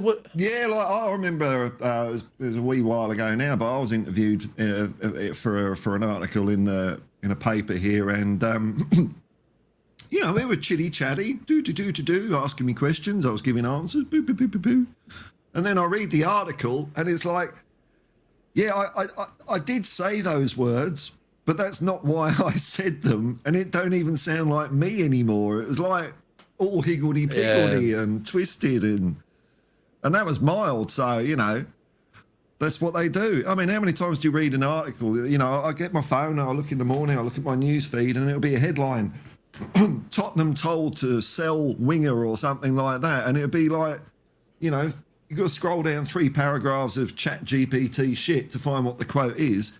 Yeah. And it turns out it's just like some fucking bloke that's saying this. It's like the garbage man or something. Who is this guy?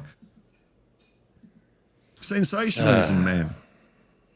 Yeah, I think it's just, that's why I always think about what my boss said. He was just like, look, they're just going to find out what gets people out fucking... Because if you say, Jason Garrett, he downplayed the loss and he feels as though we're still constructively building to yada, yada, yada, that's a lot different than if you say, he doesn't give a fuck. He's clearly out of his depth. He said, I don't even care. I don't even know what you're talking about. And make him look like it's like, however they want to turn it, they can. Big upside down, sa. You cannot spin this narrative anything other than love. Remember, for 11 months, that's almost 12 months. That means we have a 2-month-old baby on YouTube, at least. And you're paying your child support. Hi, Jacob. Hope you and your family are well. Thank you so much. Side answer showing how easy it is to be cool. Easy. Very easy. It costs nothing to be a cool person. Because if, again, Paul, you may not have been here when I played this clip, so it might be new for you. It's okay if you're Ainge out. This is just how I'm responding from now on. I surrender.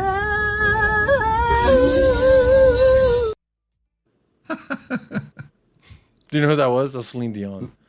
Oh, was it? Yeah, some lady was singing to her. She's, shut the fuck up. I love that clip, honestly.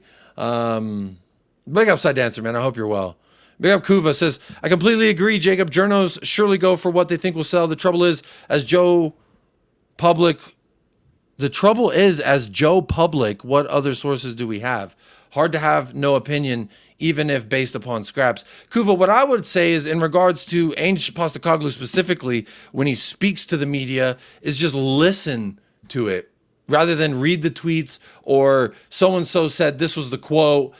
Just listen to him say it, listen to the questions asked, and then it gives you a better understanding. Because Paul, I think a perfect example of this was when they said, oh, Ainge says he's gonna win with Tottenham this year because I always win in my second year. That's the quote. Yes, technically it is the quote, but if you listen to it, he's like, why you keep asking me this? What is the deal with this?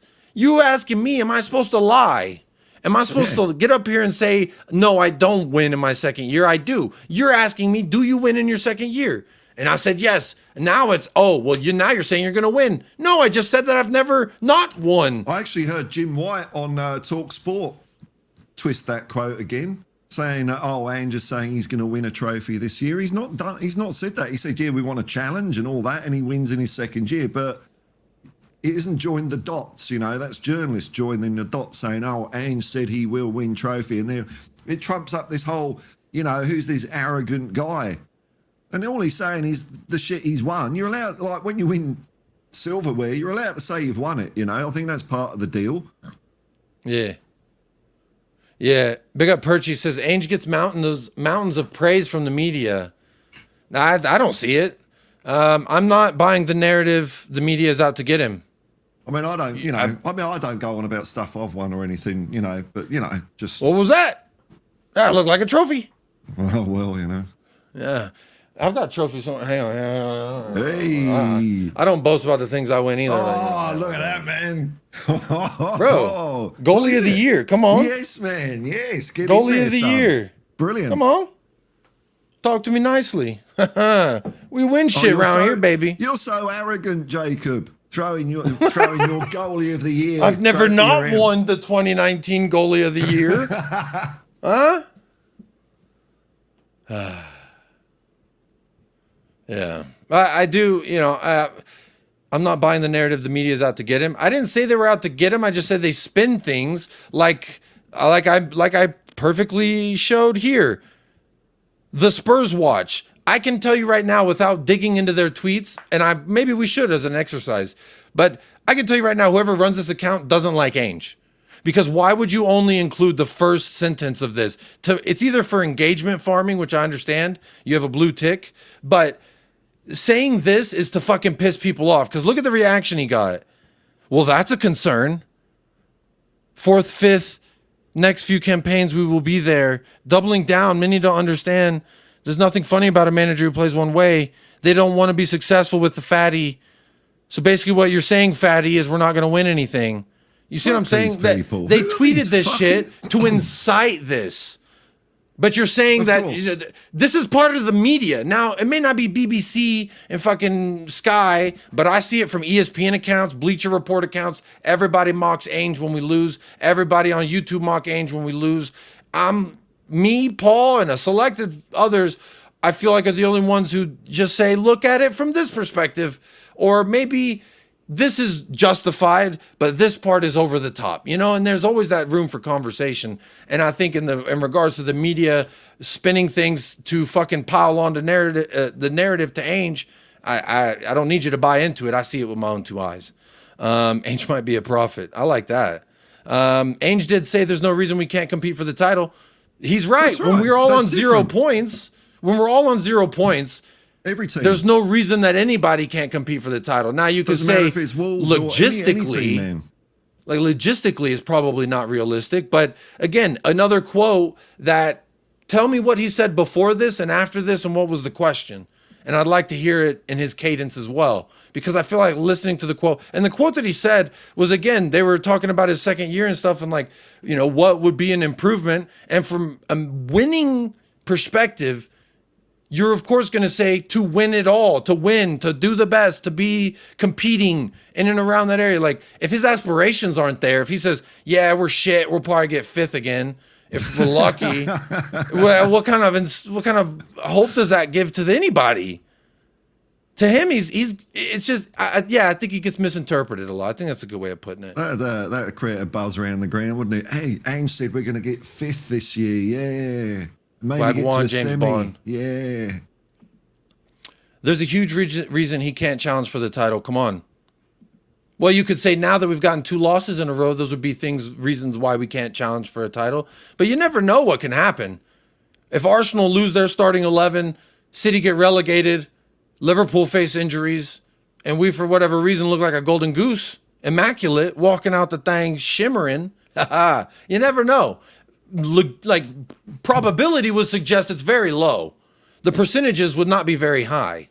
The casinos would love you to bet this way, but again, I just don't ever like to say things are a final conclusion until they are, or at least mathematically that sense. Like, the mathematics behind a lot of what has been said about Ainge and his results, etc. You know, I look at the other mathematics and we're first on a lot of categories, so it shows that we're doing something okay, just not fucking scoring the goals. That's the problem, You know, like, in my it's like, opinion. I don't think there's anything wrong with any manager or any sports person saying they're aiming to be number one. They're aiming to compete for top honours. And only one person or team will get through and do that. But that doesn't mean everyone else is some dumb asshole for saying that, oh, well, you said you were going to go and compete and you didn't do it. Well, what the you know? Yeah. It's setting it's removing a ceiling from on top of you, you know? If you just say, oh, we're going to finish mid-table, then you'll finish in the bottom half.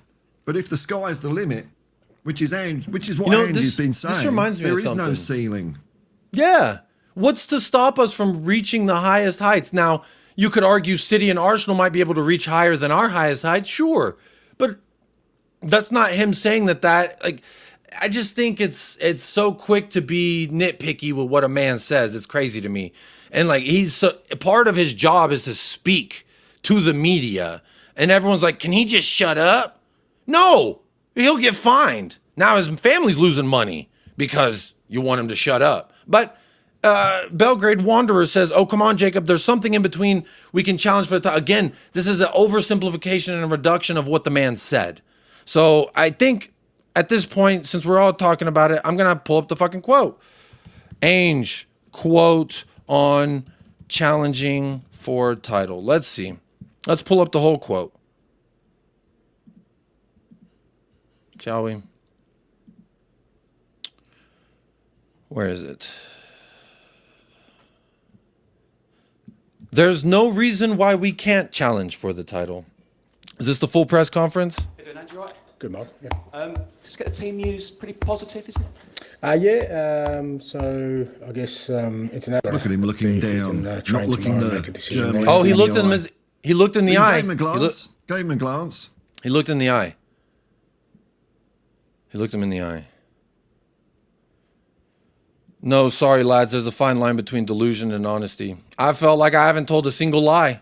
Where have I lied, Sava? Can you point it out? Can you send me the time code? Where did I lie? Because to be disillusioned with reality and honesty, like if you're saying I'm on the side of delusion and not on the side of honesty, then you're therefore saying that something I said was wrong or a lie. Please tell me what that was.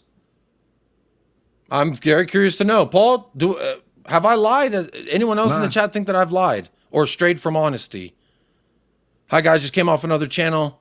More ambition in a funeral.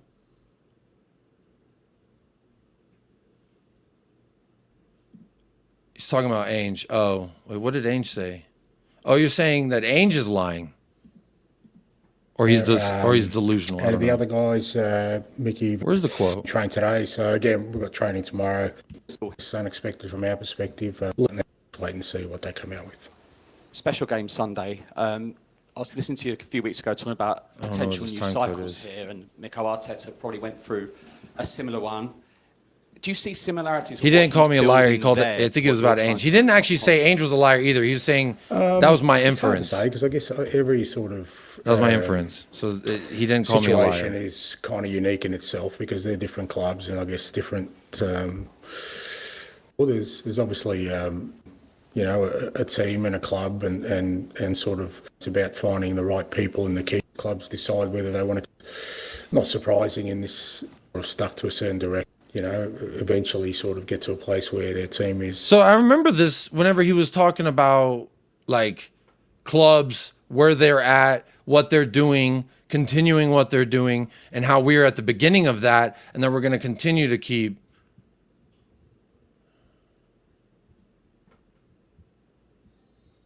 Hang on. Who the fuck are you, Adam Harvey? He's talking. What? I'm not making it about me, but also this is my fucking channel, so it is kind of about me. I don't know what that's supposed to mean. I don't even know who you are, Adam Harvey. But I don't know why. I don't know why you hating on me. Why the motherfuckers hating on me? I don't know.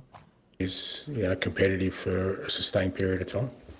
They're considered Manchester City's main title challengers, but I know you're ultra ambitious as well, and there's a lot of between the clubs, who finishes above who. Do you think this current squad you've got now is capable of challenging Arsenal this season?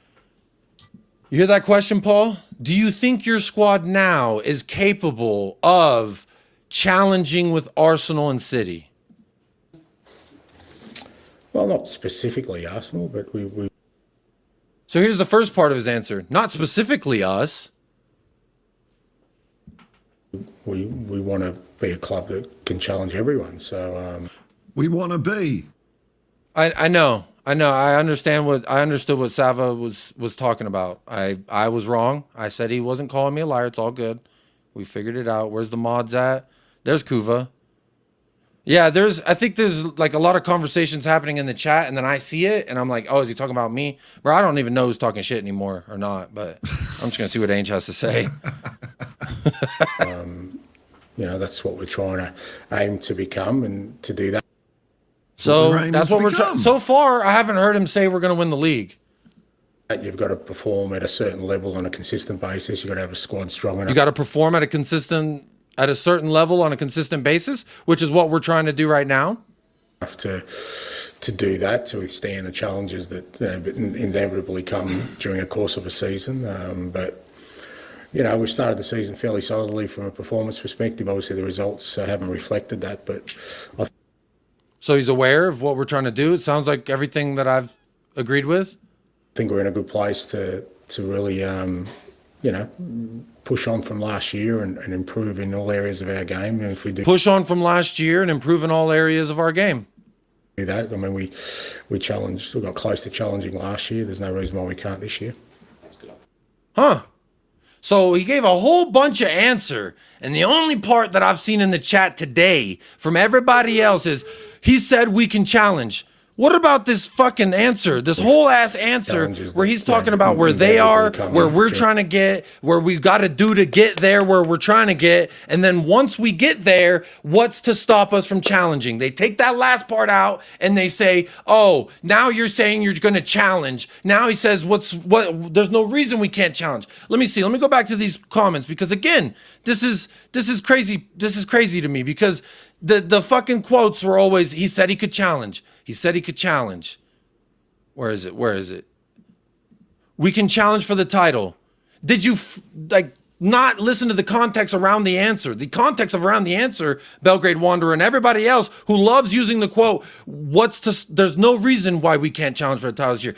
All before that, he said all the things we got to do to get into a position. And then once we're in said position, then what is to stop us from challenging? We almost challenged last year. We did for 10 games, technically. So that's the part that drives me so fucking insane. Like whether you're Ainge in, Ainge out is besides the point. Listen to the man's answers before you take fucking the last 7 words of 38, 40 words. I don't know how many words, a lot of words, but you take the last part because it sounds worse. Oh, he said we can challenge. He's fucking delusional. What Spurs fan, or even the manager? Well, how dare they think they can challenge for the Premier League this year? He said, look, he said, probably not us, but that was the first part of his answer. It's not only us. It's not only them. We got to reach this spot. We got to hit this certain thing. And then once we are there on a consistent basis, then there's no reason why we can't challenge. And I agree. But that's the part everybody leaves out. Everybody leave that part out. All this talk about, being realistic in football was a right load of old bollocks. Like in 1991, there was no fucking way we were going to win that FA Cup, beating Arsenal in the semi-final. Arsenal was so much better than us. Look, Spurs were a decent side, but Arsenal were they were shooing for the double, man. So realistically, we weren't going to win the cup. But when you dream and you realise that in football everyone's got a chance if you get your shit together, we won it. So realism can piss off as far as I'm concerned. I'm going to always dream and, think of the stars. Even if I feel like I'm somewhere in between, like part of me wants to reach for the stars and dream and all that. And the other side of me is grounded in reality. Like I live here, I breathe reality every single day. And by no means do I think we did enough this summer to close the gap from a squad standpoint to the Liverpool, Cities, Arsenals. But we just don't know how things are going to play out. I've seen crazy things happen. I've seen Leicester City win the league. There you go. Weird shit happens, man, in sport. That's why we watch it, because you never know, do you? Like against Coventry, we were going out, but instead of going home or switching the game off early, we're all there just watching. Well, I was there watching, hoping, maybe a couple of prayers, and we did it. And that's what sport gives you. It's unpredictable, man. Unpredictable. I see. All the. You see headlines saying, "Supercomputer predicts result of Premier League." Fuck it. Fuck off, man. What a load of arse that is. Leicester did have a good squad, and then they fucking sold it all, and then they went and won shit with Chelsea and City and yada yada. But fuck them. Yeah, man, I'm really glad that we found that, because how long did he talk before he said the part that pissed everybody off? Because they forgot all that part. And to me, as a YouTuber, it happens to me all the time. They say, "Oh, Jacob, you said this, so you think this." No, did you listen to what I said? Even when I exposed that fucking little dickhead, that little 5 foot tall dickhead that fucking sucks cock away. When I exposed him, everyone said, "Oh, but blah, blah, blah, oh, blah, blah, blah." You didn't listen. I don't got time for people who don't listen. So if you don't want to listen, then just go with your narrative.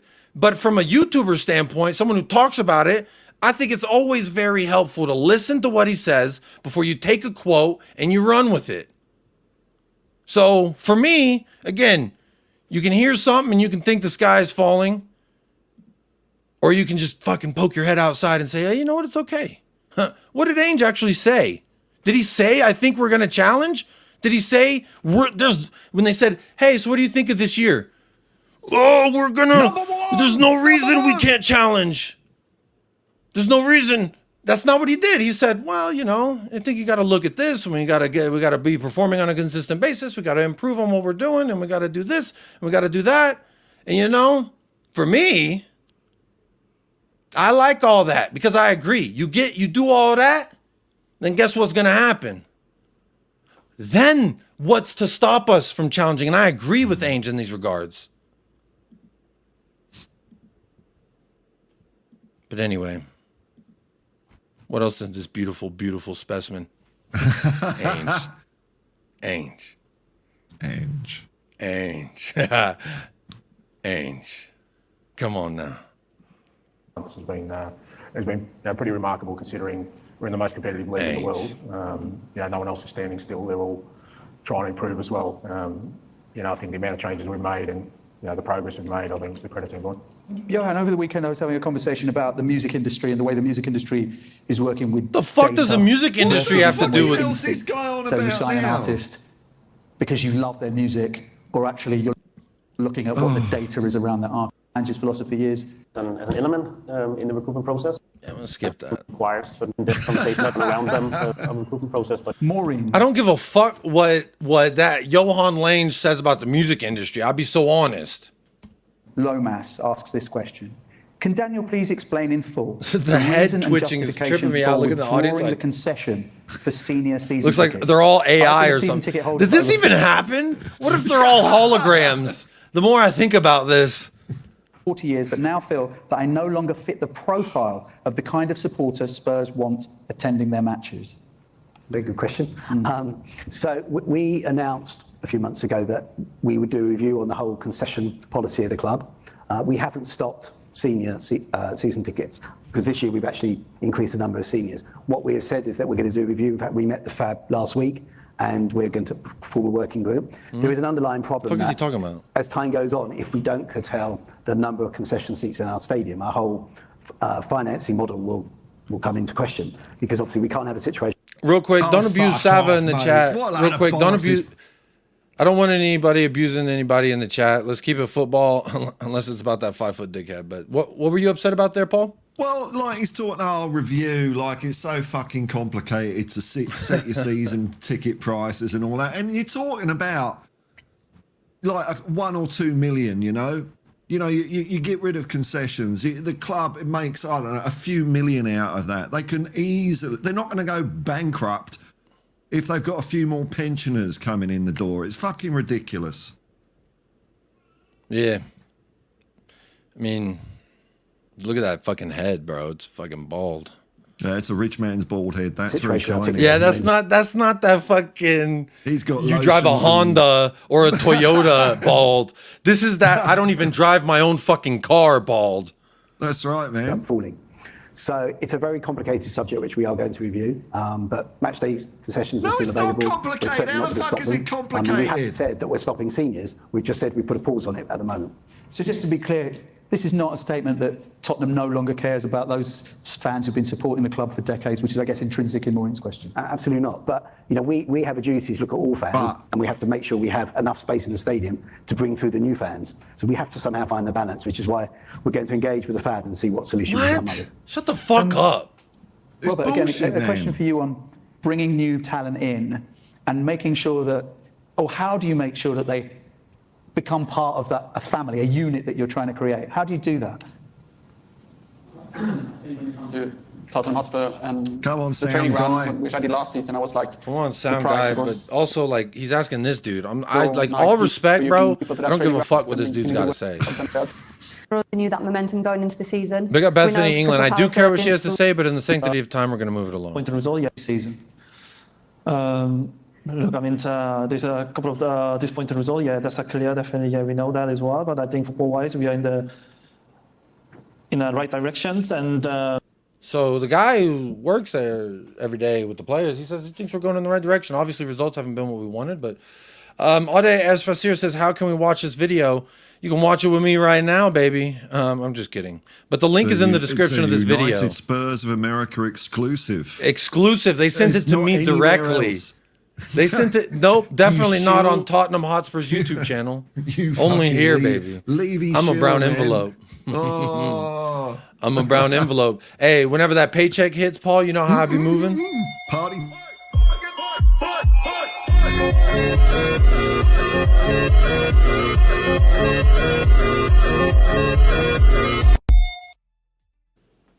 Bing bong UPS for you. Yeah, man. Hey. Very nice. Yo. Sounds like a fucking beginning of a nice little song. the way we play, I think there's no doubt players are playing with joy, but it's just only missing, obviously, the final third. Everybody has to step up to make it clear that we win the game. Obviously, football is playing for the results, but I mean, the game we played, it's been fantastic. So it's just only missing last piece of the puzzle. So we're just getting ready, work hard, and in a training we just get it. You have to get it habit, in front of goal. We just be clinical, and I'm definitely sure that we are making a big step forwards. Indeed. And big step forward, right into my heart. Gary Taylor has asked this question. I think that many fans feel that we should be prioritising the Europa League this season as it could give us a trophy and a route into the Champions League. Should we qualify in the top 8? Will Ange be looking to field his strongest team in the knockout stages, as many fans feel that we've not always gone full strength in cup competitions? Good question. No team goes fucking full strength in cup competitions. None of them. Say that again? Not even fucking Coventry did. Oh, the rotating of the players? No, that's a good point. But I like the question that, you know, the context provided in the past. Well, Pochettino and Jose, whenever we did this, you went with a strong squad in these cups and you got fired. So instead of saying that, he said, he kind of, you know, in the past, you know. Can't repeat. In cup competitions. I want to win every game. I can't repeat myself often enough. He does say this in every press conference that they've mentioned this. I want to win every game, mate. Not even the ones that help Arsenal win the league. I don't give a fuck. I'm trying to win. There is no game that I will prioritise over any other, much to probably the disappointment of some. And they were disappointed when he said this. He repeated himself yesterday, but he said it before the North London Derby. We're not preparing for this differently. And everyone got fucking upset. You don't get it. You don't understand the rivalry. Hey, Jacob, can I make a little request? What? Could you just swap our pictures around? Because we're like looking away from each other. And maybe it might look nicer if we're like, there we go. It does look like I'm looking at you, huh? Stage right. Shield my body. 3/4 open to the camera. 1/4 open to the guest. Don't know why I made that accent, but there we go. I want to win all the time, and we'll always put out a team that I think will play the football we want and want to win. It's great we're back in Europe. I'm really looking forward to Thursday night. I know the players are. You know, the European nights are always special, and it's great. So he's really looking forward to Thursday night, as am I, Papa Pasacoglu. I will not be doing, just fair note, I will not be doing a watch along, but I will be live after full time to do a post-match review. All right? So come talk to me nicely after we beat Whataburger. I'll be doing a watch along, so, you know, watch Get me on over to if he's Hotspur not Hippie. doing- It's in the title of the video. Come on now. Everyone get on over, watch the pod. Bro, you've got some of the best watch alongs, honestly. I loved it from the pub it's fun, that that you one, did man. last one.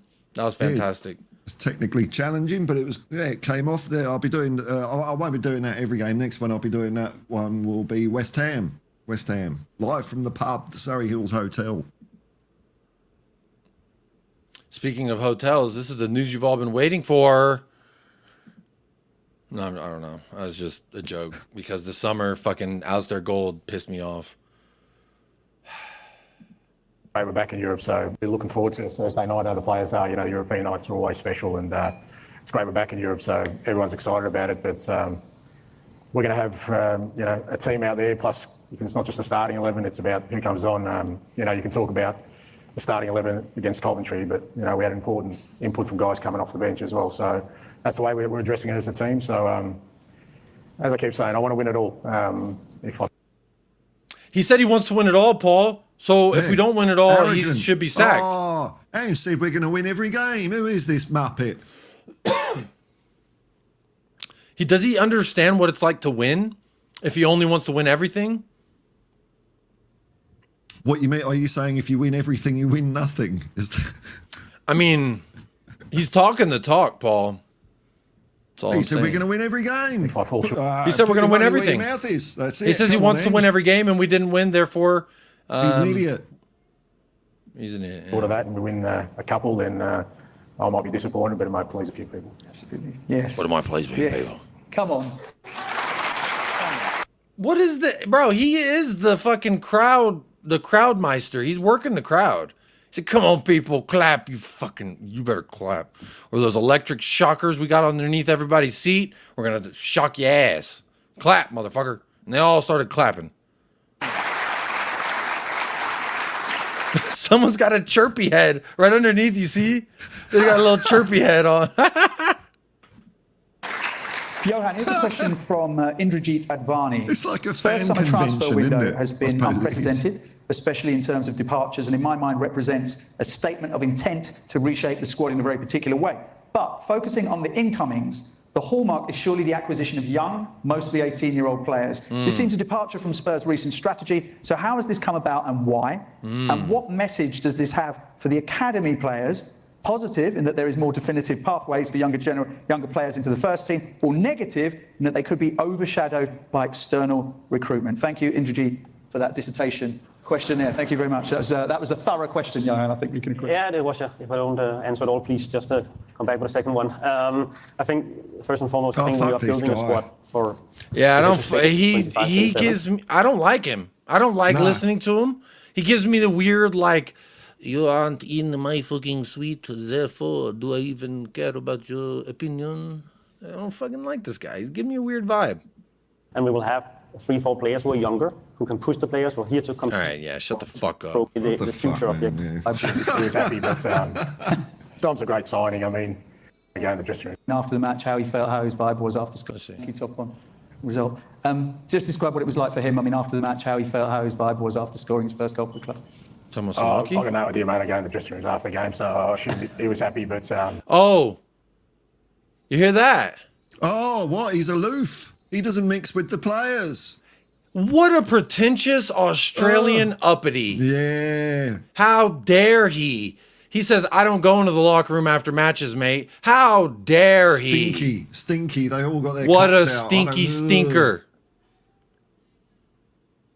I'm off to have my caviar in Daniel Levy's private lounge, mate. I don't go in the footballer's dressing room. What do you think? They all just ran around for 90 minutes. It fucking smells like sweaty dudes. Why am I going in there? Dom's a great signing. I mean, you know, it took him a whole 2 and a bit games to score a goal, mate. So, it was, so I had to really work hard to. Good point. Ange disappointed with Solanke performance. Look, he's going to be a great acquisition. Ange, so angry with Solanke, refuses to enter locker room after win. That's it, isn't it? That's the fucking shit they do, isn't it? Ange storms off, bemoaning Solanke weak performance to date.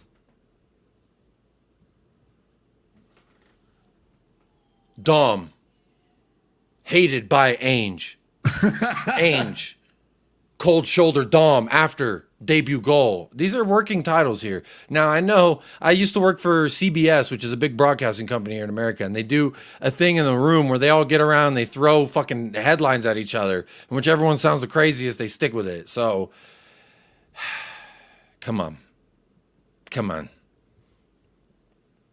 All the abuse because of a fucking football manager from Australia. What's going on here? Did I abuse somebody? Oh, the chat's cringe going. Looking at.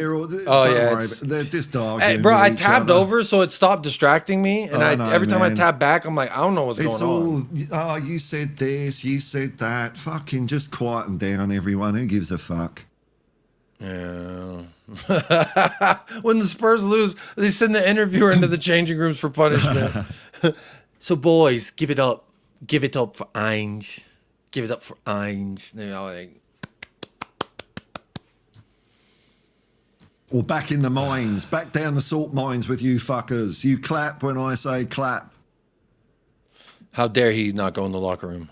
Great acquisition for the club. He's fantastic footballer. He's a great guy. He's fitting well with the group. As Johan said before, you know, I'm really big on the kind of people we bring to the dressing room because we've already got a great dressing room, great leaders, great people. And the last thing I want to do is, you know, somehow disrupt that by bringing in the wrong type of personality. And Dom's, you know, he's a great person and he'll be a great player for us and he'll be a fantastic contributor. And look, all strikers love scoring goals and you know, I'm sure he's buzzing that he scored his first one here, in front of the home crowd. But yeah, there's definitely more to come from him because he's working his way to full fitness and understanding how we play. But I was really, really excited. It's a major investment for the club. But you know, I was, you know, all summer with Johan, he was the one that we kind of stood out for us as being really important for what we Sounds like he just said that was Johan's selection all summer, saying this is the one that we should get.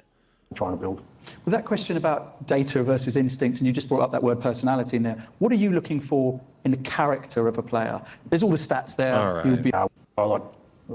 Dom is a striker. If he wasn't prepared, we already know this. It didn't deter him. You know, he still got to where he wanted to.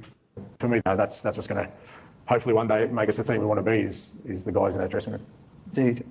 Beth, Atima Batnagar You know what, asks, man? what is the I've one just piece noticed. Ange has not looked at Sonny once, man. Is there a rift? Ainge hates Sonny. These are killer headlines. I'm not going to lie. Ainge demands more from Solanke. Ainge out, Pep in. There we go. Well, all right. Good luck with that, man. Maybe when Man City get relegated, you know. I'm not going to lie. You know that Celine Dion clip I played earlier? That would be Pep to us. We are the singing lady, and Pep would be Celine Dion. Hey, look, when you've won the Eurovision Song Contest for Switzerland, you can wind your window up on fucking anyone, man. I think your number one fan's back in the chat. I think the way he worded this, it sounds like our old friend. So I'm going to go ahead and put them. I'm going to ban. Don't even worry about it. I already took care of it. Look, where are we? This, because I think it's an interesting question. Johan, the best piece of advice you've been given? Shut the fuck up. Make substitutions earlier. I believe your dad once said that to you, didn't he? When you won, when you. Last year, I remember you telling us that story about. Oh yeah, he would have had some good times recently with me. That's Sonny, best piece of advice. Sonny didn't smile when he said that. Everyone else laughed. Sonny looked away. Sonny hates Ainge? Question mark. Let's watch. Last year, I remember you telling us that story about. Oh yeah, he would have had some good times recently with me. That's Yeah, look at Sonny. Not impressed with that, was he? Story about. They don't want to be oh, yeah, there, man. He would have had some good times recently with me. That's Look at Sonny that. rolls eyes at Ainge. Rolls eyes. Disrespect. Contempt on face of son during interview next to Ainge while Ainge laughs. Ainge laughs off. Sonny hates him.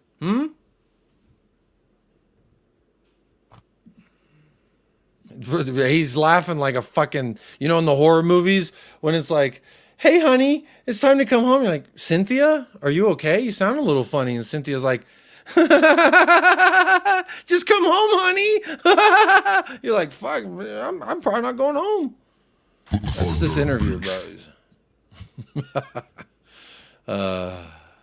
Sonny is shagging his daughter. Bro, I just put him in, I just banned this dude and he's already back. Holy shit, hang on. Who's this? What? Can I do it as well? I don't think so. Sonny hates. Oh yeah, this is the actual thumbnail I need to make. Son hates Ainge. I'm on the thumbnail like this. Would you click it? With some fucking. Whack, whack.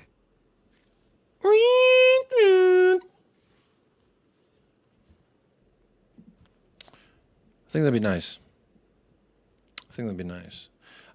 Shit. Oh, we've gone over 2 hours. I banned him and he's still coming back. That's crazy, huh? What did Ainge do to O'Reilly? Bro, O'Reilly got broken as soon as he went to the Premier League. That's not on Ainge. Son can't hate anyone in my... Yeah, I'm just kidding. I think he was talking about something else and we're taking it out of context as we should do. Those type of thumbnails drive me mad, Jacob. All the face palms. Hey, but will you click it?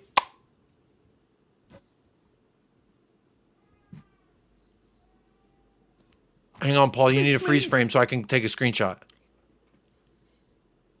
Beautiful. We got it. We got it. Please click me. Please click me. Click me? Are you going to click me? Look. That's about... You've already done the bit that where Ainge pissed everyone off when he said something? Or have you... No, because this is the edited version. I talked about the part... where he mentioned that in the We Are Tottenham TV video, but not actually in this part because it's taking so damn long. But I'll be honest, this show's been going over 2 hours and I try to keep them under 2 hours. So I'm probably going to leave it there. Maybe we finish this tomorrow. Maybe we don't. Maybe we just do Whataburger Postman. I don't know what's going to happen. But what I do know is the show's gone longer than doubt. Jacob, indecision on future stream. Jacob, in doubt. Jacob doubt. Oh, yeah. Click me, daddy. Click me. Click me. Click me.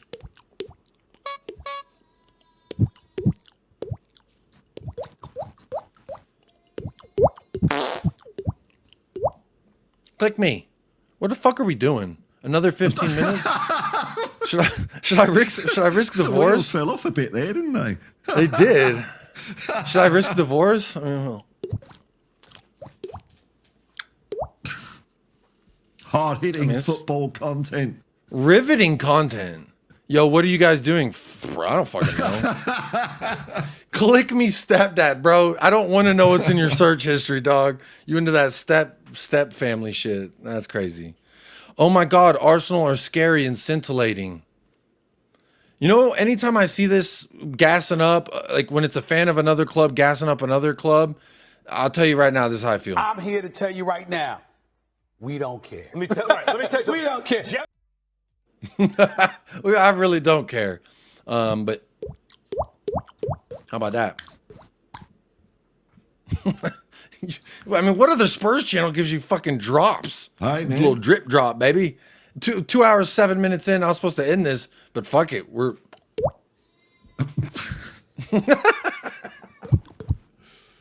Yeah, divorce is good risk to take for more Tottenham content. What do you think, Paul? Should I risk it for the biscuit? Put your foot down. Put your foot down, man. What was that supposed to accomplish? What is that? What? Who? Huh? How can you possibly quit now the show is taking a turn for the better? You know, does this just turn into... I don't know what the fuck, bro. I need to end the show. Because if we keep going through this, I'm going to get fucked up and like, we'll be here for 4 hours, which I'm trying to not do that personally. But hey, let me see. Well, I think we covered everything. Did we? Now we got part 2. You thought this was good? Wait till you see the thrilling climax. If Jacob feels like he wants to do the rest of it, which he might not, because Jacob up in the air. Jacob in doubt? Jacob in... Drip drop? Nah, bro, what the fuck are we doing? All right, I'm going to end the show. But you know what? To encapsulate just how fantastic the stream has been, Paul, I'm going to send you off with a rendition of a fantastic song. But before I do that, make sure you like, subscribe to the channel. Make sure you like and subscribe to Paul's channel, The Hotspur Hippie. Shout out to Weird Tottenham TV and Tottenham Hotspur YouTube channel. Please don't copyright me. All right. Thank you very much. Until next time. Up the lads. Come on, you Spurs. Wait, fuck. I fucked it up, bro. I haven't done one of these in a long ass time. Jacob I feel like... fucks up. Jacob doesn't give a shit about Tottenham anymore. Jacob falling off? Question mark.